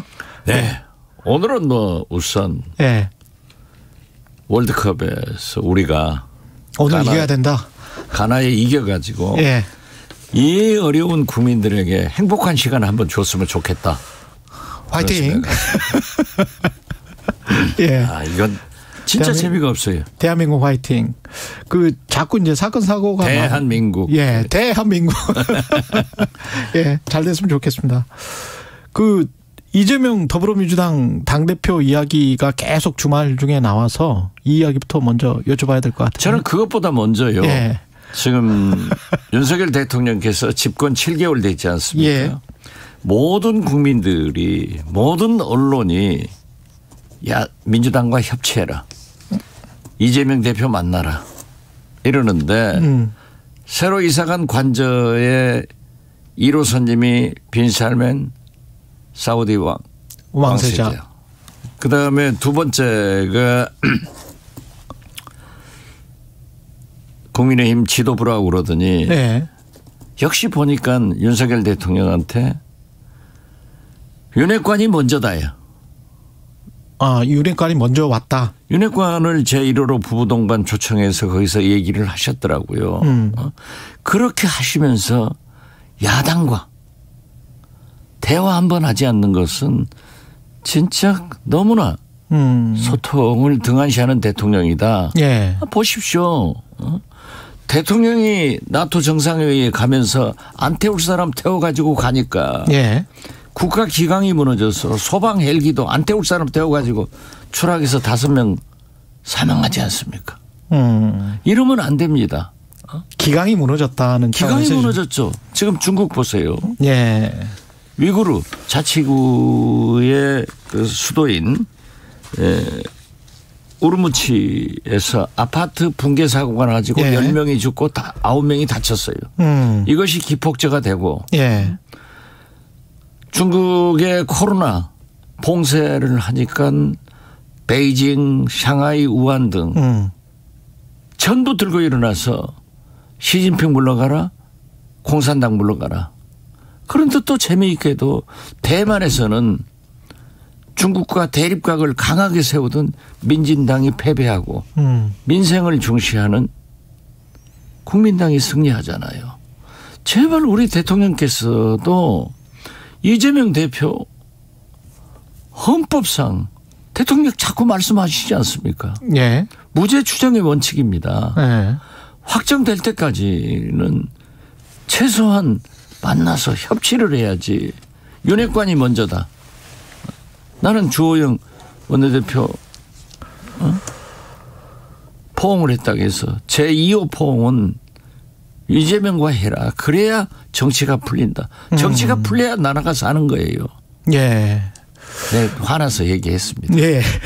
아니 근데 방금 전에 말씀하신 것 중에서 헬기 추락 사건의 동승자 그가 어떤 사인인지 뭔지는 사실관계 인과관계가 확인이 되지 않았기 때문에 이 가정과 전제를 통한 아니 보도가 그렇게 됐더라고요. 예, 조사 결과를 원래 3명 태워야 되는데 5명 태웠어요. 그렇죠. 거기까지는 나왔죠. 근데 그것이 잘못 탑승 허가도 3명 받고. 예. 잘못된 거 아니에요. 안 태울 사람 태운 거 아니에요. 예. 그것과 이제 전용기의 신모 씨 말씀하시는 거죠? 아니 글쎄. 예. 대통령의 일거수일투족은 상징적이고 국민들한테 미치는 파장이 크다고요. 그러니까 기강이 무너졌단 말이에요. 그런 의미에서 강조를 하신 거고 협치를 강조를 하셨는데 유인태 사무총장이 지난번에 어디 인터뷰에서 대통령이 야당 대표와의 만남을 제안한 지인에게 인간 자체가 싫다. 이재명은 인간 자체가 싫다. 그렇게 말씀하셨다고 했는데. 예. 근데 대통령실은 뭐 전혀 사실이 아니다. 대통령실에서 전혀 사실이 아니다. 예. 그렇기 때문에 저는 유인태 사무총장이 대통령한테 직접 들은 게 아니고 전원이기 때문에 저는 어떻게 대통령이 그런 말씀 하셨겠냐. 거기에 무게를 더 둡니다. 예. 그리고 대통령실에서 해명을 했잖아요. 아니다. 예. 라고 했으면은 자 보십시오. 한동훈 장관 술집 얘기하니까 오늘 아침 보도 보니까 그랬더라고요. 대통령이 5시에 일어나서 매일 아침 신문을 보는데 어떻게 3시까지 술을 마셨겠냐. 그걸 예. 믿어야죠. 대통령 말씀을 믿어야죠. 예. 믿어야죠. 뭐 확인할 수가 없으니까. 그렇죠. 예. 예. 진짜 나 5시에 일어나서 신문 보시면은 이렇게 하시는지 모르겠어요. 그 청담동 술집 이야기는 좀 이따 하기로 하고요. 이재명 당대표 관련해서 만약에 이제 뭐 정말로 이제 싫은 건지 아닌지는 모르겠습니다만 이런 측면은 있을 것 같아요.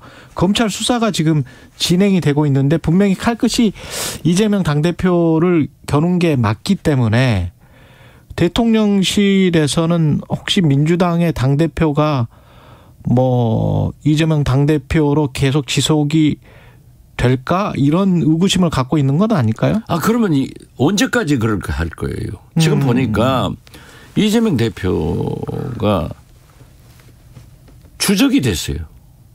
주적. 윤석열 정권의 주적이 돼서 예. 보도를 보니까 검사 58명이 이재명 대표를 조사하고 있는 거예요. 가족까지 탈탈 터는 거예요. 제 경험으로 보면은 언론사의 특종 경쟁으로 TF를 구성해서 어떤 정치인의 뒤를 파기 시작하면 살아남을 사람이 하나도 없습니다. 아마 저 같은 사람은 시골에서 자랐기 때문에 예. 초등학교 다닐 때 길에서 오줌 싼 건 노상 방뇨죄로 잡아갈 거예요. 아니 그 뭐 그런데 공소시효가 지나가지고 아니 그렇더라도 예. 58명의 검사가 그 특수부 군사가 이재명 대표를 저렇게 탈탈 털고 있으면은 아니라고 하잖아요. 정진상, 김용도 아니라고 하잖아요. 그리고 유동규나 최욱 변호사, 남욱 변호사. 최욱은 진짜 예. 유명한 우리 더 라이브 진행자인데. 최욱 씨. 예. 예. 그런데요. 예. 남욱 변호사의 얘기는 신빙성이 없잖아요. 대통령 제일 지지도가 높으니까 될 것 같으니까 무서워서 그때는 말을 못했다. 이제 대통령이 확정됐으니까 얕보고 하는 거예요. 그건 신빙성이 없고 그러한 것은 검찰에서 유죄 입증을 해서 기소를 하면은 사법부에서 판단하는 거예요. 그러면 이재명 대표는 그냥 모든 정치인은 검찰에서 의혹을 제기하면 다 물러가야 되나요? 대통령께서 제일 강조하는 게 헌법 수호라고 하잖아요. 예. MBC 하면서도 헌법 수호를 위해서 타지 마 했다고 하면은 무죄 추정 원칙이 헌법에 있지 않습니까? 그런데 그러면 민주당 대표가 언제 바뀌어요? 바꾸라고 하면 바꿉니까? 민주당 대의원들이 민주당 당원들이 대통령 결정 맡아서 당대표 선출합니까? 이건 아니죠. 어떻게 됐든 정치는 현실을 인정해야 됩니다. 오늘 누구냐에 따라서 하는 거예요. 오늘 누구냐에 따라서 그렇죠. 하는 것이다. 예. 그래도 정진상과 김용혜에 대한 구속영장이 청구가 돼서 법원이 받아들였기 때문에 예. 반론 차원에서 제가 말씀 여쭤보면 범죄 혐의가 어느 정도 소명된 것이 아니냐 이렇게 이제 보는 시각들도 많지 않습니까? 그렇기 때문에 예. 두 분도 당직을 사퇴한다는 것 아니에요. 네. 기소를 했다고 해서 유죄가 확정된 건 아니에요. 그렇지만 저도 그런 얘기를 했습니다. 어떻게 됐든 이재명 대표의 정치적 동지인 최측근 두 사람이 기소가 됐다고 하면은 이재명 대표는 민주당 의원들에게 예. 자세히 설명을 하고 또 협조를 구하고 국민들에게도 이것을 한 번쯤은 밝혀야 된다. 저 개인적으로도 그런 생각을 가지고 있습니다. 어떤 시점에요? 지금 시점이 제일 좋죠. 지금이 네. 제일 좋다. 네. 이번 주에는 꼭 해야 된다. 저는 그렇게 생각해요. 네. 물론 이재명 대표가 결정할 문제이지만은 정치는 상식이란 말이에요. 두 측근이 기소가 되고 또 그러한 의혹이 있다고 하면은 민주당 의원들 전체가 잘 모르잖아요. 예. 또 우리 국민들도 잘 모른단 말이에요. 저도 잘 몰라요. 그렇죠. 그렇기 때문에 어떤 상황인지 이재명 예. 대표가 우선 의원들을 잘 설득을 해서 설명을 해줘야 된다. 그리고 마찬가지로 국민들한테 해주는 것이 순서가 아닐까 저는 그렇게 생각합니다. 근데 그렇게 하는 이유 중에 하나가 당내 어떤 뭐랄까요 움직임 또는 동요 또는 이낙연 무슨 조기 복귀설 언론에서 주장하는 것처럼 이런 차원에서도 그렇게 해야 되는 겁니까? 아니 그런 차원은 지금 민주당 내부에서 네. 그러한 움직임이 있는 것은 절대 옳지 않아요. 절대 그렇게 해서는 안 되고 있습니까? 이낙연 대표도 네. 그렇지 않다는 거예요. 아. 그리고 서른 윤영찬 의원도 그러한 목적이 아니에요. 그렇기 때문에 언론에서는 정치부 기자들이 그러한 것을 취재를 해서 보도를 하겠지만은 예. 물론 또 그런 생각을 하는 불만을 가진 의원들도 있어요. 예. 있지만은 지금은 그럴 때가 아니다. 지금은 그럴 때가 아니다. 거듭 말씀드려서 내일 지구가 멸망해도 민주당은 오늘 사과나무 한 그루를 심을 때이지 예. 적전 분열해서는 안 된다. 어떻게 저렇게 검사 58명이 전방위로 이재명 죽이기에 나섰는데 본인이 시인하지 않고 있는 내용을 어떻게 처음부터 죽어 들어가냐. 그렇게 되면은 민주당은 존재할 수가 없어요. 제가 알고 있기로는 노웅래 의원도 그게 아니라는 거 아니에요. 또 노영민, 예. 김태년 의원 같은 사람은 일면식도 없고 보좌관 줬다는데 보좌관도 일면식도 없대요. 남욱 변호사의 주장. 예. 네. 예. 그런 사람들을 자꾸 언론에 부각시켜 가지고 다 지금 죽이려고 하는 거 아니에요. 흠집 내게 하는 것이다. 그렇죠. 예. 그런다고 하면은 민주당이 지금은 싸울 때지 다른 말을 낼 때가 아니다. 저는 그렇게 봐요. 그러면 이재명 당대표가 이번 주에 어떤 이 시점에 해야 된다. 제가 이번 주라고 하면 예. 제가 지금 아직 지금 당원도 아니에요. 예. 네. 지금 이 시점에 뭔가를 말을 해야 된다고 말씀하셨는데. 저는 그렇게 예. 국민된 입장에서 예. 또 정치를 오래 한 선배로서 내 생각은 예. 무엇보다도 민주당 소속 의원들을 설득하고 이해를 시켜야 돼요. 그런데 그 의원들이 잘 모른다. 자기들도 잘 모른다고 저한테도 그런 전화가 와요. 예. 그렇기 때문에 그러한 것을 설득하고 또 언론에 보면은 일방적으로 많이 보도가 되고 있기 때문에 예. 기자 간담회 같은 것을 가져서 솔직하게 좀 설명을 할 필요가 있다. 저는 개인적으로 그렇게 생각하고 만약 그러한 보도가 잘 안 나오면은 옛날 김대중 대통령처럼 신문에 광고라도 해야 된다. 나는 이렇다 하는 입장을 밝힐 때가 됐다. 저는 그렇게 생각해요. 그 민주당 이러다가 민주당 없어진다 이런 걱정도 하셨었잖아요. 원장님께서. 그렇죠. 지금 보면은 민주당을 없애버리려고 하는 그런 시나리오가 진행되는 것처럼 느끼잖아요. 아 그렇게 느껴지십니까? 나오잖아요. 예. 엉뚱한 사람들 나오잖아요. 그 이른바 이정근 리스트 관련해서도 이렇게 줄줄 나오는 글쎄요. 거잖아요. 이정근 저는 얼굴도 모르고 성도 모릅니다만은 예. 아무튼 그 관련해서 뭐 사실은 계속 노웅래 의원도 다 그쪽. 그렇죠. 거기에 예. 자기가 사무차장을 했기 때문에 모르는 사람이 어디 있겠어요. 그 사람들하고 뭐 카톡 한 거 뭐 어쩌고 저쩌고 한 거 다 까발치면은 예. 길 가다가 악수 한번 한 사람 이게 간첩이라고 하면 다 간첩이에요? 이건 아니잖아요. 그렇기 때문에 저는 검찰에서 물론 신중하게 하겠지만은 그러한 것이 보도가 되기 때문에 정치인들은 언론에 보도되면은 그 순간 끝나는 거예요. 검찰에 소환당하면서 거기서 기념사진 찍으면은 국민들은 다 사실로 믿어요. 그냥 죄인으로 생각해버린다. 예. 무죄가 됐을 때는 현미경으로 찾아봐도 보이지도 않는 곳에 기사가 난다고요. 그렇기 때문에 신중해야죠. 아니 어디에 나는 건국 이래 그렇게 크게 검사 특수부검사 58명이 조사를 한다. 그런데 깜짝 놀랐어요. 청담동 술집 아까 말씀을 하셨는데 네. 그거는 진실이 뭐 경찰에서는 사실무근이다.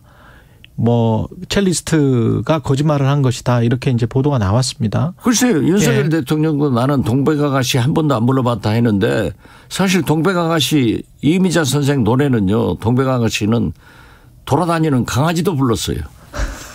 그렇게 유행했단 아니 연배가 약간 좀 다르지 않으세요? 그래도? 아니 글쎄. 예. 아니죠. 윤석열 대통령이나 저나 비슷비슷하지 뭐. 아닌데.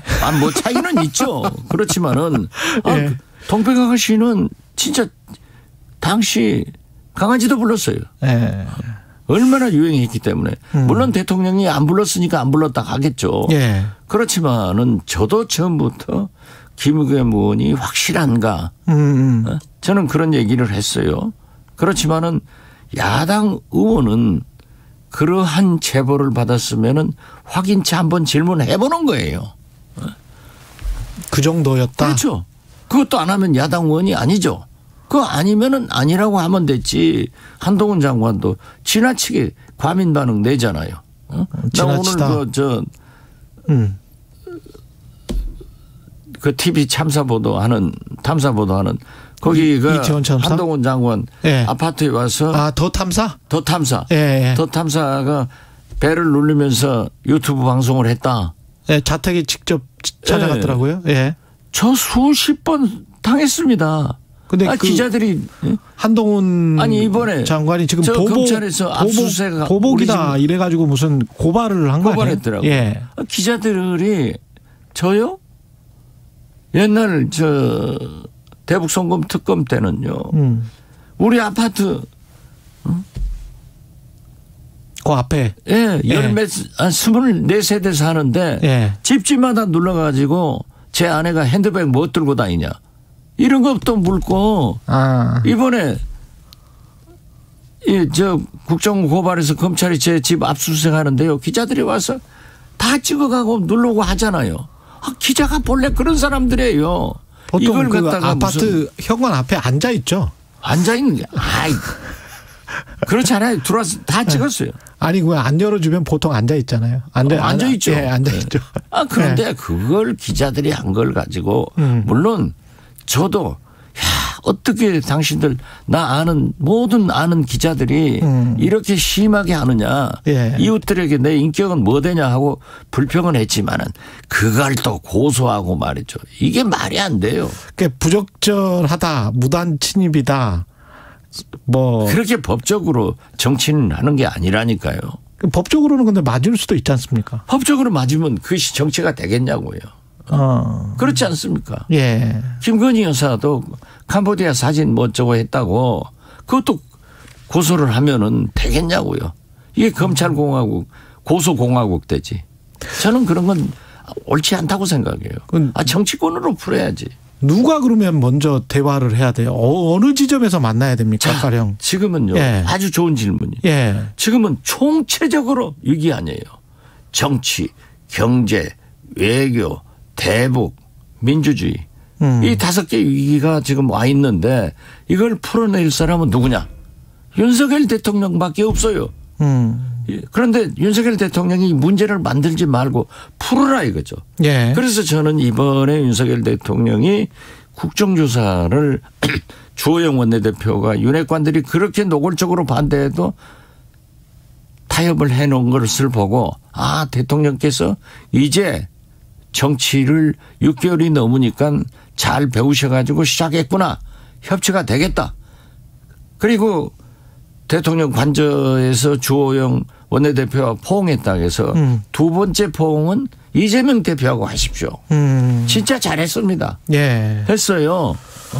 그랬더니 또 우리 이쪽 측에서는 저보다 또 윤석열 대통령 칭찬했다고 뭐 두드러 패더라고요. 그런데 그것이 문제가 아니라 지금 현재 풀어갈 분은요. 윤석열 대통령밖에 없습니다. 어떤 원로가 누가 얘기해도 안 듣잖아요. 먼저 손을 내밀어야 된다. 먼저 간단해요. 딱 이재명 대표 관저로 불러서 포옹하면서 우리 잘 한번 협력해 봅시다. 이렇게 풀고 MBC 기자 도수 대표기 시작하면서 잘 좀 해줘. 이렇게 등 한번 때리면 다 끝나요. 그래야 예. 경제도 외교도 대북 문제도 국민 통합 속에서 대처할 수 있습니다. 여기까지 듣겠습니다. 왜 그렇게 간단한 걸 못해요? 예. 여기까지 듣겠습니다. 정치의 본격 박지원 전 국정원장이었습니다. 고맙습니다. 예, 감사합니다. 공정, 공익, 그리고 균형. 한 발짝 더 들어간다. 세상에 이익이 되는 방송. 최경영의 최강시사.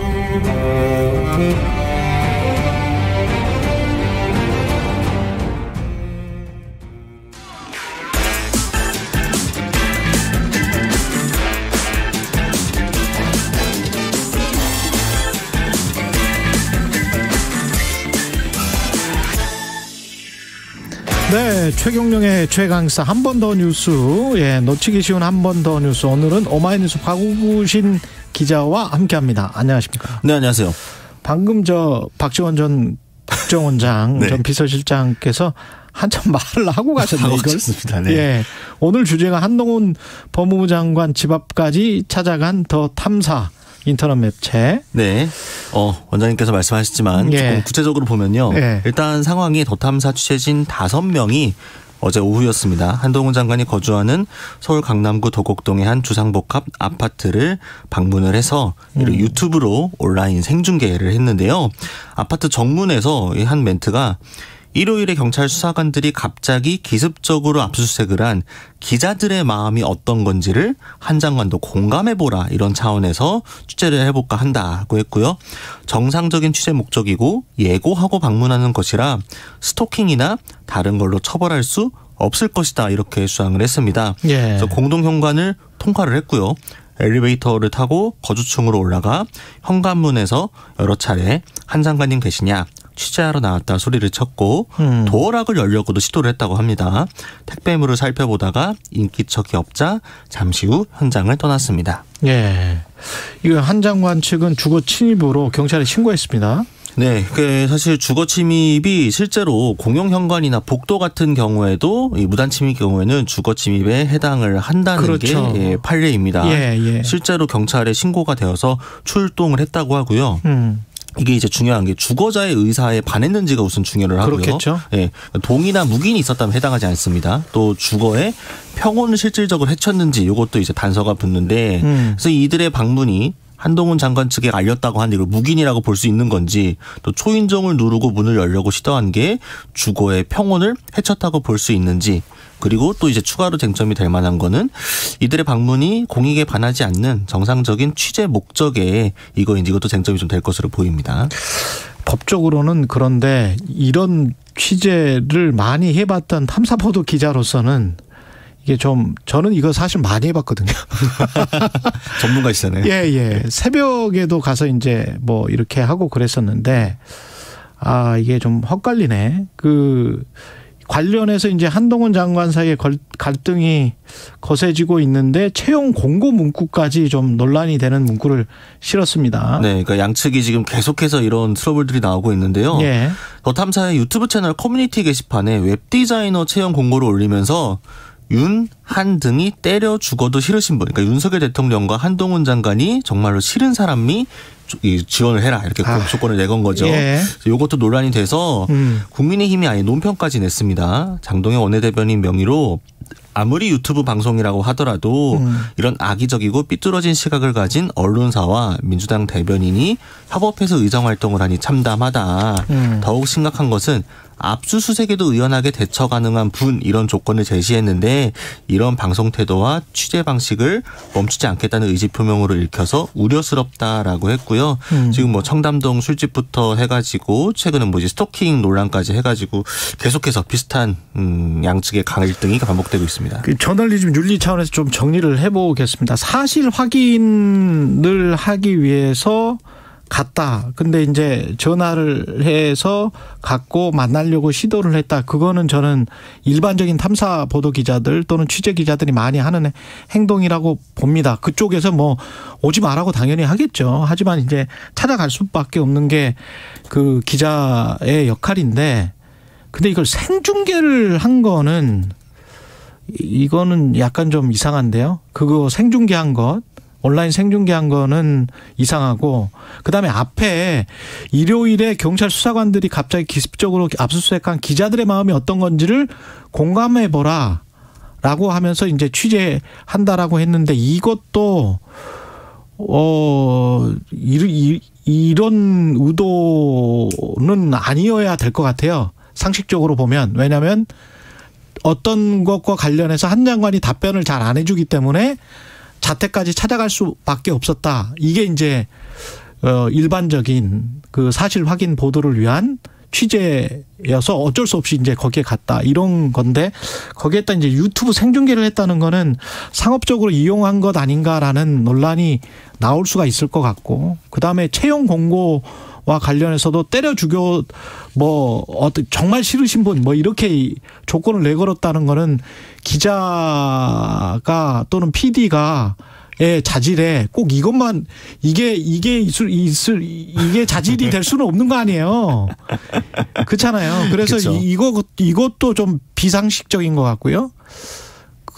그러네요. 그러니까 이게 사실 MBC 의 일종으로 볼 수도 있을 것 같은데. 그렇죠. 저는 MBC 취재를 너무 많이 했기 때문에 이제 그 MBC 취재라는 차원에서는 그렇지만 그 디테일한 그렇죠. 것들이 조금 이상한 게 있어요. 그래서 이건 좀 아닌 측면들이 있습니다. 탐사보도 매체들이 이렇게 취재를 하는 것과 비슷한 결이라기보다는 오히려 더 가까운 건. 안녕하십니까. 과학기술정보통신부 장관 이종호입니다. 국민 여러분, 디지털에 얼마나 친숙하신가요? 디지털 기술은 우리 산업과 사회 곳곳에 퍼져 있습니다. 이제는 디지털 역량이 곧 국가 경쟁력입니다. 정부는 우리나라가 선도 국가로 나아가기 위한 대한민국 디지털 전략을 추진하고 있습니다. 안정적인 데이터 인프라와 세계가 부러워할 인공지능 기술을 갖추고 국민 모두가 디지털 혜택을 누리는 대한민국 함께 만들어가겠습니다. 이 캠페인은 과학기술정보통신부와 함께합니다. 우리 생활에 유용하게 쓰이지만 폐기물을 남기는 방사선. 누군가 해야 하지만 아무나 할 수 없는 일. 방사성 폐기물 관리. 더 세심한 관리로 아이도 환경도 안전하게. 방사성 폐기물은 관리가 중요합니다. 방사성 폐기물을 안전하게 관리하는 한국원자력환경공단. 안녕하십니까? ESG를 실천하는 K-워터 캠페인 배우 최재원입니다. 여러분, 산간마을 슈바이처라고 들어본 적 있나요? 10년 넘게 소형화되면서 방문 진료를 펼치는 의사 선생님 이야기인데요. 아프면 병원에 가는 게 당연하지만 도와줄 사람이 없어서, 차가 없어서 수많은 없음을 이유로 진료를 못 받는 분들이 많다고 합니다. ESG가 향하는 곳은 함께 사는 세상입니다. 이웃을 살피는 선한 발걸음이 많아질수록 세상이 더 좋아지지 않을까요? 낮은 곳으로 흐르는 물처럼 한국수자원공사가 ESG 경영으로 언제나 여러분과 함께 하겠습니다. 잠시 후 8시 반부터 일부 지역국에서는 해당 지역 방송을 보내드립니다.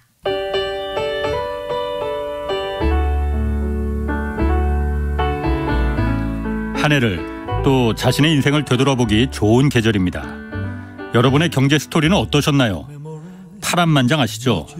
총 상금 6천만 원. 대한민국 경제 오디션에 여러분의 사연 보내주세요. 자세한 내용은 오후 4시 5분 홍사원의 경제쇼에서 확인해 주시기 바랍니다.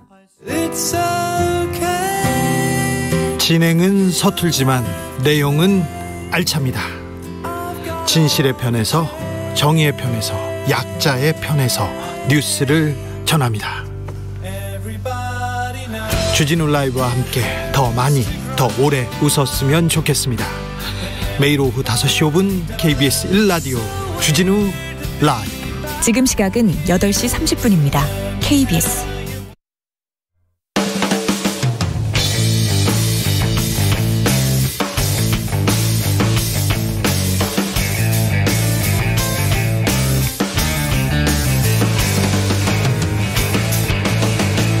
최경영의 최강 시사.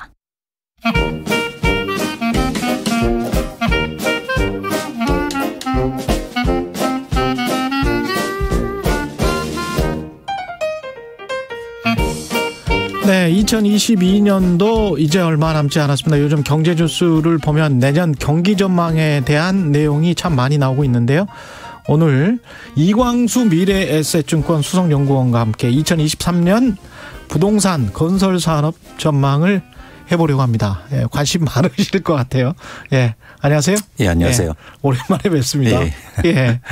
부동산 지금 계속 뉴스는 나오고 있는데 사실 저희 같이 이제 경제쇼 하면서 2021년 여름 정도부터는 저희가 이제 계속 경고를 했었잖아요. 예. 대출 갚아야 된다. 그렇습니다. 예. 예상대로 이제 가격 하락이 시작됐습니다. 어느 정도입니까? 일단은 실거래가 이렇게 활발하게 되지 않은 상황 속에서 가격 하락폭이 커지고 있고요. 예. 여러분들이 체감할 때 그러니까 아주 고가에서 한 20% 정도 하락하고 있다 이렇게 보시면 좋으실 것 같습니다. 고가에서 한 20% 정도. 네. 그럼 고가라면 고점. 네. 그렇죠. 그냥 2021년 가을 정도가 고점이었다고 봐야 되겠죠. 그렇습니다. 예. 예. 가을 정도가 고점이었다고 봐야 되는데 거기에서 20% 하락이면 어떤 분은 2017년, 어떤 분은 2014년 이렇게 이야기하잖아요. 네네. 그쪽 가격으로 돌아갈 것이다. 네. 어떻게 보십니까? 저희가 전 애널리스트니까 내년 전망을 하잖아요. 네. 저희가 이제 전망을 했는데요. 전국 아파트 가격 하락률을 2023년도에 26.3%로 저희가 예상하고 있습니다. 그렇게 되면 2019년 말 정도 수준, 2020년 초 가격대로 돌아가는 겁니다. 1년 만에. 예. 예. 그러면 기울기가 낙폭이 큰 겁니까? 아니면 가파른 겁니까? 아니면 완만한 겁니까? 이렇게 되면. 굉장히 빠른 거죠. 굉장히 빠른 거죠. 예. 속도하고 그다음 말씀하신 것처럼 기울기가 굉장히 빠른 속도고요. 예. 그렇게 되면 또 전망이 또 달라지게 됩니다. 결국은 가격 싸움이기 때문에. 그렇습니다. 예. 그렇습니다. 가격이 지금 예상하시는 거는 2023년 말에 전국 주택 가격 평균이 20% 이상 하락한다는 거는 사실은 저도 들으면서 뜨끔했는데 엄청난 기울기입니다. 그거는. 그렇습니다. 그런데 여기서 여러분들이 꼭 아셔야 될 게 뭐냐면 그동안 오르는 것도 굉장히 빨랐다는 거예요. 그랬죠. 예. 평균 한 30% 이상이 올랐기 때문에 오르는 속도와 가격 폭이 컸기 때문에 떨어지는 것도 그만큼 가파르고 또 폭이 크다는 겁니다. 18년, 19년쯤에서 잠깐 멈췄다가 살짝 하향하는 듯한 기미를 보였다가 2년 동안 다시 폭등을 했단 말이죠. 맞습니다. 그러면 2년 동안의 폭등분을 2023년에 다 내줄 것이다 이렇게 지금 예상하시는 거예요? 그렇습니다. 그렇게 되니까 이제 2020년 초 정도 가격이 될 것이다. 그렇습니다. 그러면 자기가 사는 이제 단지랄지 빌라랄지 연립주택의 가격을 대부분은 다 알고 계시니까. 그렇죠. 예, 그 전후해서. 그렇죠. 예상을 해보시면 될 것 같네요. 맞습니다. 예. 여러분들이 이렇게 주택을 매수하시거나 아니면 이미 거주하고 계시거나 이제 감이 중요하시잖아요. 그런 감을 보시는 것처럼 2019년 말, 2020년 초 가격으로 보시면 좋으실 것 같습니다. 이게 근데 얼마나 확신을 하세요? 확정적으로 그 정도의 낙폭 크게 하락할 것이다 이렇게 어느 정도의 컨피던스, 자신감으로 이렇게 말씀을 하시는 거예요. 그러니까 그 자신감은 어느 근거를 통해서 이런 수치나 그렇죠. 그렇게 이제 추정했느냐가 중요한데 두 가지 정도 저희가 추정 방법을 사용했습니다. 첫 번째는 지금 주택 가격이 떨어지는 가장 큰 이유가 수요가 줄고 있기 때문이에요. 이 높은 가격에 대한민국에 충분히 가격을 받쳐줄 수요가 없다는 거죠. 그러면 어느 정도 떨어져야 수요가 다시 살아날 수 있느냐. 그 지표가 첫 번째였습니다. 그러네요. 예. 그래서 저희가 말씀드린 것처럼 26% 정도 하락하면 수요가 붙을 가능성이 크다. 매수세가 이 정도 떨어졌으면 내가 살만하다. 그렇습니다. 그거는 가처분 소득을 근거로 하신 겁니까? 그렇습니다. 그다음에 이 가격을 감내할 만한 금리라든가 아니면 대출 그런 상황을 감안한 거죠. 그러니까 뭐 대출 금리가 6%라고 가정을 했었을 때 지금 전국의 그 가계의 평균 소득은 얼마? 그렇게 했을 때 아파트 가격이 얼마 정도 떨어졌으면 우리가 PIR이라고 하죠. 그렇죠. 그 배수가 뭐 7배나 8배 또는 뭐 몇 배로 떨어졌기 때문에 그때는 들어갈 수 있는 시점 이렇게 지금 생각을 하시는 거예요. 맞습니다. 그리고 두 번째는 뭐냐면 집값을 결정하는 건 집을 갖고 있는 사람들이 시장에 매물을 내놓는 속도와 그리고 가격에 따라서 결정되잖아요. 그래서 실제로 한국의 주택을 특히 투자 목적으로 사놓은 분들이 어느 정도 매물이 나올 수 있느냐 이 부분을 이제 추정해서 그러니까 수요와 공급을 같이 추정해서 가격 결정을 저희가 추정했습니다. 이거는 매물을 어느 정도 내놓을 수 있느냐는 정부의 세제 정책과 연관이 되기 때문에 이거는 어떻게 보세요? 지금 현재 매물을 충분히 내놓을 수 있는 여건이 됩니까? 지금 예를 들어서 그러니까 가격이 떨어진 상황 속에서 집을 갖고 계신 분들이 막 내놓을 필요는 없는 상황이거든요. 1가구 1주택은 뭐 그냥 살면 되지 뭐 이렇게 생각하니까요. 그런데 중요한 건 뭐냐면 가격 전망에 따라서 매물은 달라져요. 가격 그러니까 전망에 예를 따라서. 들면 무슨 말씀을 드리는 거냐면 세금을 아무리 줄어들어도 가격이 내년에 떨어질 것 같아. 그럼 매물이 증가한다는 겁니다. 그렇죠. 예. 그거라도 뭐 차익이 있었다면 그거라도 양도세 내더라도 뭐 파는 게 낫겠다라고 판단할 수 있으니까요. 그렇죠. 그동안 반대였잖아요. 아무리 종부세를 올리고 양도세를 올려도 안 팔잖아요. 그렇지. 이유는 뭐냐면 그것 이상 가격 상승이 기대됐기 때문에. 더 올라갈 것 같으니까. 네네. 이거를 볼 수 있는 바로미터가 뭐 경매랄지 미분양이랄지 뭐 이런 거 아니었습니까? 그렇습니다. 그래서 저희가 또 산업적으로는 되게 중요하게 보는 게 미분양 아파트입니다. 그렇죠. 미분양 아파트가 증가할수록 수요 압박도 되고 또 공급 압박도 될 수 있는 거예요. 그래서 매물도 사실 미분양 아파트가 증가하면 매물도 증가할 수 있는 거죠.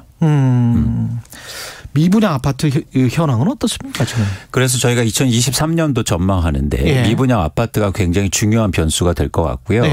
그런데 내년도에 2023년도에 저희가 미분양 아파트를 8만 5천 가구 정도 예상하고 있는데 현재 4만 가구 정도 수준이거든요. 2배 증가할 것이다. 그렇습니다. 그래서 올해 말까지 한 5만 가구 예측하고 그다음에 내년에 8만 5천 가구 증가할 것으로 보입니다. 그러면 과거 대비해서 굉장히 빠른 속도로 마찬가지로 증가하는 거죠. 지역별로 보면 어떤가요?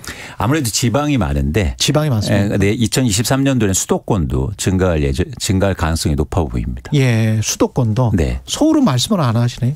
서울은 사실 분양 물량이 이렇게 많지는 않아서 많지 않기 때문에 전체에 기여하는 건 크지는 않겠지만 어쨌든 서울에서도 미분양이 이미 발생하고 있기 때문에 그러니까 아시겠지만 로또 청약으로 막 완판되는 시장이었잖아요. 현금 줍줍 그런 단어들이 있었어요. 그런데 지금 서울의 평균 분양률이 90% 초반대로 떨어졌고요. 평균 분양률이 전국 기준으로는 80%대로 떨어졌습니다. 전국 기준으로는 80%. 그리고 일부 지방의 대도시들은 10%대요. 분양률이요. 10%? 네. 이거는 뭐 건설사가 망하는 건데 이렇게 되면. 그렇기 때문에 지금 여러 가지 이제 위기 신호들이 나타나고 있고. 그런데 최 기자님 생각해 보세요. 100채를 분양하는데 10% 해서 10명이 분양에 당첨됐습니다. 청약에. 그런데 그 10명이 유지할까요? 청약 포기하죠. 이거는 빵프로라고 보시면 돼요. 그래서 지금 지방은 좀 더 심각한 상황입니다. 미분양이 증가하는 결정적인 원인도 아까 말씀하신 것처럼 가격이 너무 아직 높다 이런 생각 때문입니까? 그렇습니다. 그런데 여기서 중요한 이제 변수가 또 하나 뭐냐면 분양이 안 되면 건설회사들은 분양을 안 하면 되잖아요. 그렇죠? 연기하거나. 그런데 지금 건설사들이 그런 상황이 못 됩니다. 이유는 뭐냐면 이 주택을 분양하기 위해는 부동산 PF를 대출을 일으키고 땅을 사놨잖아요. 그런데 지금 두 가지로 리스크가 커지고 있어요. 그렇죠. 첫 번째는 뭐냐면 금리가 인상돼서 이거를 지연을 더 이상 할 수가 없어요. 이자 비용이 너무 많이 들어가니까. 그렇죠. 두 번째는 뭐냐면 부동산 PF 문제가 불거지고 있잖아요. 그렇죠. 지금 만기 연장이 잘 안 되고 있단 말이죠. 안 되더라고요. 그래서 지금 본 PF로 전환해야 되고 그렇게 되면 분양 시장이 안 좋아도 무조건 분양해야 되는 물량이 증가합니다. 그렇지. 네. 그러니까 갖고 있는 것보다 분양을 일단 해야 된다는 거예요.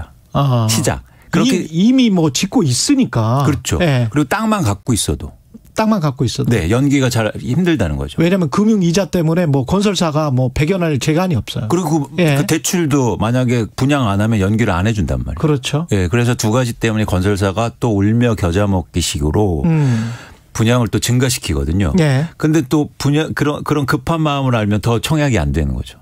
아, 그러면 더 떨어뜨릴 것이다. 소비자 입장에서는. 그렇죠. 미분양 아파트가 더 증가하고. 그런데 저희가 추산대기로 그렇게 반드시 해야 되는 물량이 전국적으로 15만에서 17만 가구 정도 됩니다.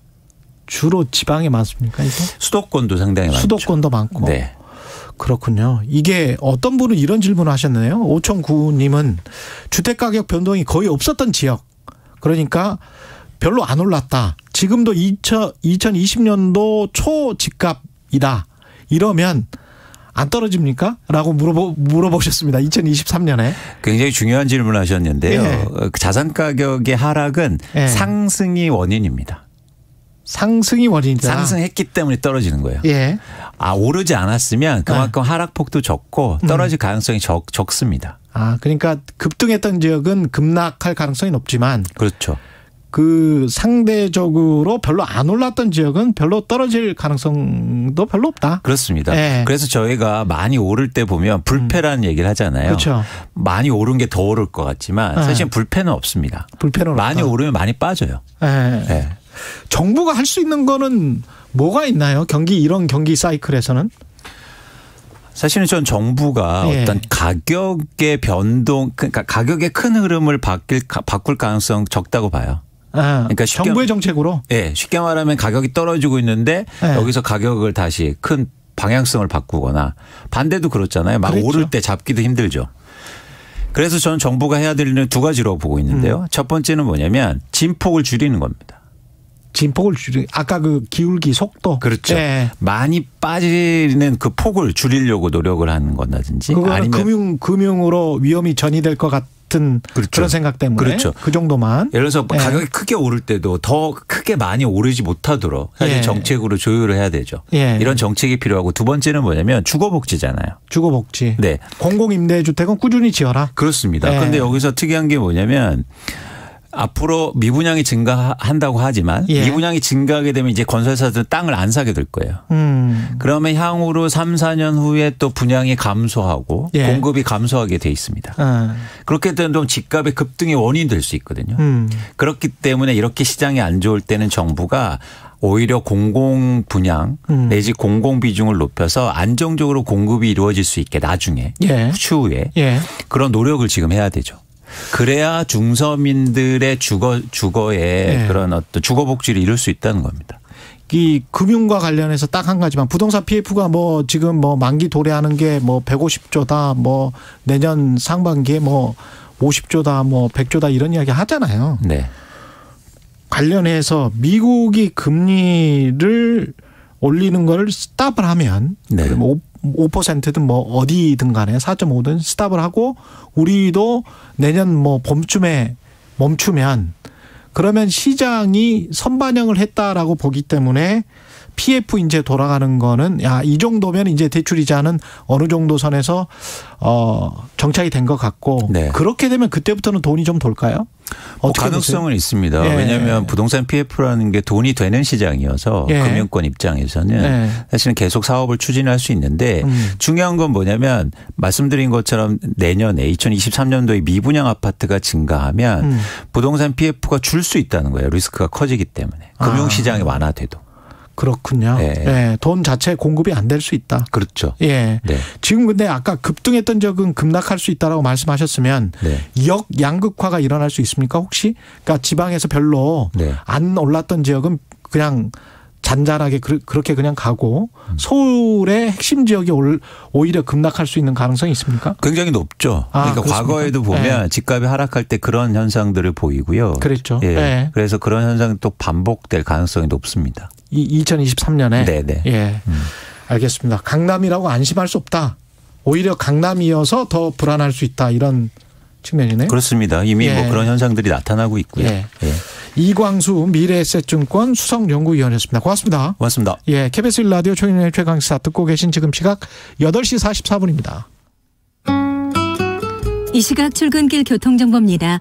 오늘 의외로 수월한 길들이 있습니다. 서울시내 내부순환도로 성수 분기점 쪽이고요.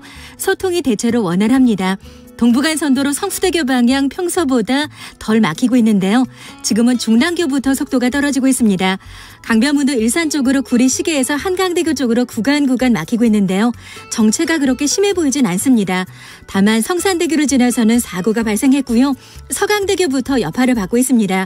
경부고속도로 서울 쪽은 수원 부근에서 막히다가 달래내에서 반포 쪽으로 정체고요. 부산 쪽으로 내려가는 길 살펴봅니다. 한남에서 반포까지와 신갈에서 수원, 그리고 오산에서 안성 분기점 쪽으로 길게 밀려갑니다. KBS 교통정보센터에서 이현입니다.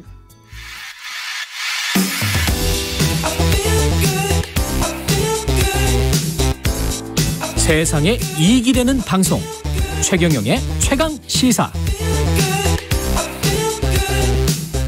네, 우리나라의 카타르 월드컵 첫 경기가 있었던 지난 24일 배달 음식 주문이 폭증했는데 파업을 진행을 했었습니다. 라이더들이. 가나전이 있는 오늘도 파업을 한다고 하는데요. 박정훈 라이더 유니언 위원장 연결돼 있습니다. 안녕하세요. 네, 안녕하십니까. 예, 24일 날에도 이제 파업을 했었고 오늘 또 파업을 한다. 라이더 유니언이 지금 보니까 서비스 연맹 배달 플랫폼 노조로 구성된 쿠팡이츠 공동교섭단, 이게 이 공동교섭단과 라이더 유니언이 함께 파업을 한다, 이거죠? 네, 라이더 유니언이랑 배달 플랫폼 노조랑 같이 힘을 합쳐서 쿠팡이츠라는 단체 교섭을 진행했고 지금 파업을 하고 있습니다. 그 쿠팡이츠에 대해서 이제 파업을 하는 거네요, 그죠? 네, 맞습니다. 예. 배경이 어떻게 되죠? 네, 작년 3월에 쿠팡이츠가 기본 배달료를 2,500원으로 약 20% 삭감을 했거든요. 그리고 쿠팡이츠가 일을 하는 노동자들이 이제 영업용 보험에 가입을 하는지를 확인을 안 하고 일을 시키고 있어요. 예. 그래서 이 두 가지가 이제 상식적으로 좀 이해가 되지 않아서 단체 교섭을 한 1년간 진행을 했는데, 예. 사측이 노조의 주요 요구안에 대해서 안을 내놓고 있지 않습니다. 그래서 파업에 이르게 된 거죠.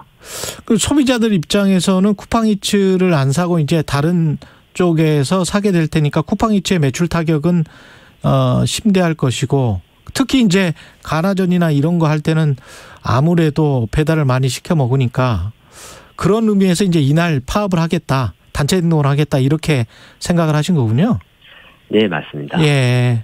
어느 정도 라이더들이 참여하나요? 네, 지난 우루과이전에서는 저희 조합원 양 노조 합쳐서 3,000여 명이라, 예.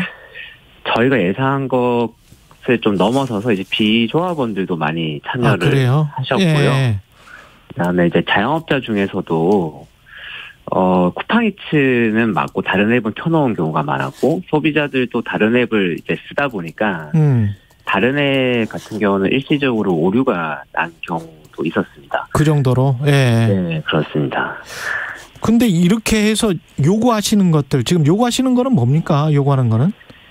아까도 말씀드렸다시피 이제 핵심적으로는 기본 배달료라고 하는 거, 예. 원래 3,100원에서 2,500원으로 삭감됐는데, 예.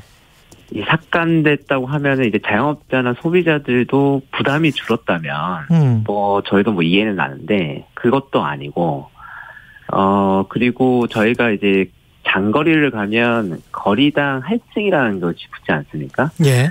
근데 이게 배달 노동자 입장에서는 이제 100m당 얼마 이런 식으로 결정돼 있어야 되는데, 회사 측한테 이제 교섭 과정에서 이제 드러난 건데, 노동자들이 많이 주장을 하니까 저희가 확인을 해보니까 그런 할증 체계 같은 것들이 주어지지 않고 알고리즘이 알아서 결정한다라는 겁니다. 예. 그러니까 이거는 이제 저희가 노동을 하는데 정당한 대가를 못 받으니까 요거는 체계를 좀 만들어보자, 이런 주장을 하는 거고, 앞서 말씀드린 이제 무보험 정책 같은 경우는 쿠팡이츠 노동자들이랑 만약 국민들이 사고가 나면, 예. 보험이 없기 때문에 제대로 된 이제 피해 보상 못 받으실 수도 있는 거예요. 예. 이거는 배달 노동자 안전뿐만 아니라 국민의 안전을 위해서도 최소한의 이 보험 확인 정도는 쿠팡이츠가 해야 된다, 이렇게 주장을 하고 있는 겁니다. 예. 지금 저 여김춘다님은 배달료 때문에 깜짝 놀랐습니다. 너무 비싸서 이런 말씀을 하셨는데 소비자들 입장에서는 이렇게 이제 파업을 하고 그러면 배달료가 너무 오르게 돼서 안 좋다, 반대한다 이런 분들도 있을 것 같은데 이게 여론은 어떻다고 생각하세요?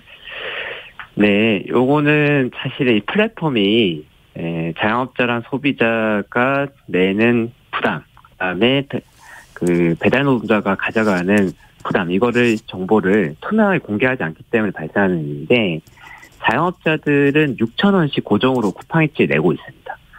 그런데 저희한테는 2,500원이 나온다는 말이죠. 예. 이게 이해가 안 되는 거죠. 그러니까 배달 노동자들, 저희가 얘기하는 기본 배달료가 오른다고 해서 손님이 부담하는 배달료가 오르는 구조가 아닌 거예요.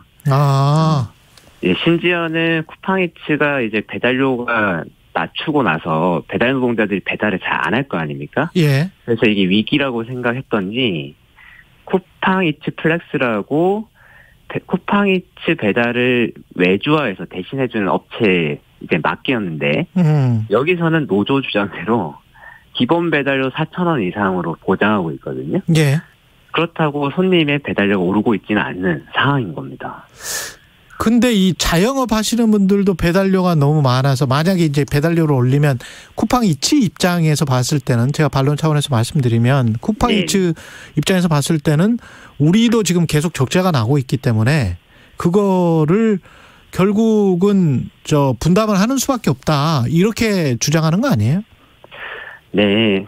그래서 그 과거를 좀 보시면 그 2021년에 3,100원에서 2,500원을 기본 배달료만 내린 게 아니고 원래 거리다 할증이 100m당 100원이었는데 100m당 70원으로 내렸습니다. 그런데 그때 자영업자한테 그 걷는 배달료를 프로모션이라고 해서 5,000원만 걷다가 비슷한 시기에 6,000원으로 올렸거든요. 그러니까 배달 노동자들한테 주는 이제 기본 배달료는 낮췄는데 자영업자한테 걷는 배달료는 높이기도 했다라는 거죠. 예. 그러니까 이거는 플랫폼이 그 자영업자한테 걷는 돈과 상관없이 이 배달 노동자들한테 주는 돈을 배분할 수 있기 때문에 벌어지는 일이고 거꾸로 배달 노동자들한테 주는 돈과 상관없이 자영업자한테 걷는 돈을 독점적 지위를 이용해서 배분할 수 있는 것 때문에 발생하는 문제거든요. 예. 그래서 저희가 말씀드리고 싶은 거는 이거를 투명하게 자영업자와 소비자와 노동자가 소통하기 위해서도 배달료 구성이 어떻게 되는지를 좀 공개해라. 그렇습니다. 6,000원이면 6,000원이 누구에게 얼마가 가는지를 모르겠다 이런 말씀이시네요. 지금 보니까. 그렇죠. 체계를 정확하게 하면 서로가 이해할 수 있는 거죠. 그러면 쿠팡이츠에 가령 6,000원 중에서 1,000원이 가게 구성이 돼 있다라고 하면 그거는 인정하세요? 뭐 배달 노동자한테요? 예, 아니 가령 이제 쿠팡이츠에게 뭐 얼마 500원이나 1,000원이 가고, 자영업이 얼마를 가고, 그다음에 배달 노동자한테 뭐 3,000원이 간다. 그 비율을 가지고 지금 파업을 하는 거예요? 아니면은 전부 다 받아야 되겠다 이렇게 말씀하시는 겁니까? 저희가 말씀드린 거는 체계를 갖추자라는 겁니다. 체계를 갖추자. 네. 저희가 만약 돈을 많이 원했다고 하면 쿠팡이츠가 특정 시간대에는 프로모션이라고 해서 3건 이상 하면 5,000원 주겠다 이런 식으로 미션을 주거든요. 그래서 그거를 높이게 되면 저희는 수익이 높아지는데 그렇게 되면은 이제 부업 라이더들 같은 경우는 특정 시간대에 배달료가 오를 때만 들어오게 되는 건데 전업 라이더들 같은 경우는 하루 종일 일하니까 불리해지는 거죠.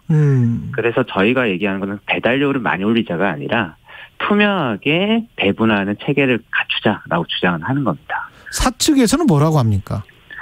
사측에서는 똑같은 말을 이제 반복하고 있는데요. 배달료 인상은 신중하게 접근해야 된다. 이렇게만 주장을 하고 있는 상황입니다. 그 경쟁 업체들 있잖아요. 뭐 배민이랄지 요기요랄지 거기는 어떻게 하는 거예요? 다른 업체들도 이제 알고리즘이 실시간으로 배달료를 결정하긴 하는데 최소한 기본 배달료 3,000원 이상, 그다음에 거리당 할증은 100m당 얼마, 뭐 이런 식으로 투명하게 최소 배달료 체계는 공지하고 그것대로 지급을 하고 있는 상황이긴 합니다. 그래요. 예, 거리랄지 그다음에 그 거래가 이루어지는 횟수랄지 뭐 여러 가지 요인이 있을 것 같은데 이게 완벽하게 이렇게 투명하게 될 수가 있을까요? 완벽하게 투명하게 안 돼서 네. 예를 들어 배민과 요기요 같은 경우도 이제 거리를 가지고 알고리즘이 결정하는 거 아니겠습니까? 예. 거리를 결정하는 기준 이런 것들도 사실 협상이고 논의의 대상이고요. 그다음에 알고리즘이 배달 수요에 따라서 실시간으로 변동시키기 때문에 노동자들 입장에서는 날씨가 좋고 배달하기 좋은 날에는 최저 배달료를 받고요. 3,000원이나 쿠팡이츠는 2,500원. 예. 날씨가 안 좋고 위험한 날에는 높은 배달료를 받는 겁니다. 예. 그러니까 노조 입장에서는 노동자들의 안전을 위협하는 임금 체계라는 거죠. 그러니까 요거는 쿠팡이츠뿐만 아니라 다른 배달 회사와도 협상해야 되는 혹은 고쳐야 되는 대상이고요. 저희가 주장하는 거는 이 변동성을 좀 줄여보자. 날씨나 뭐 혼잡도나 이것과 관련된 변동성을 좀 줄여보자. 그렇죠. 그리고 꾸준하게 일하는 노동자들이 있지 않습니까? 네. 비가 오나 눈이 오나. 그러니까 이런 분들의 소득 보장을 위해서는 기본 배달료를 좀 더 높이고 너희들이 이제 그 날씨가 안 좋을 때 이게 쌓아놓는 거거든요. 적립금식으로. 예. 이럴 때 위험하게 일을 시키는 프로모션 금액을 좀 낮추면 우리 노동자들도 안전하게 일하고 기업도 좋지 않냐 이렇게 주장을 하는 겁니다. 네. 예. 그 회사와 지금 뭐 여러 대화는 하고 있으신 거죠? 네, 회사 측이 묵묵부답이라. 묵묵부답입니까? 네, 지난 그 금요일에 저희가 교섭단 회의를 했고, 간사간 회의라도 좀 하자라고 이제 사측에 제안을 했고요. 예. 사측이 아마 오늘 저녁에 만남을 가지게 될 예정입니다. 잘 좀 타협이 되기를 바라겠습니다. 예, 박정훈 라이더 유니언 위원장이었습니다. 고맙습니다. 네, 고맙습니다. 예, 11월 28일 월요일 KBS 1라디오 최경영의 최강시사였습니다. 고맙습니다.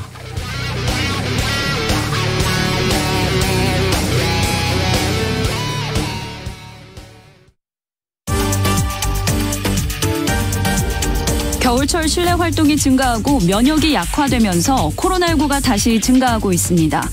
이에 따라 방역당국은 사망 위험을 낮추고 감염 예방 효과를 높이기 위해 개량 백신 추가 접종을 권장하고 있는데요. 특히 고령층, 기저질환자 등 감염에 취약한 분들의 백신 추가 접종이 중요합니다. 이전 접종일 또는 확진일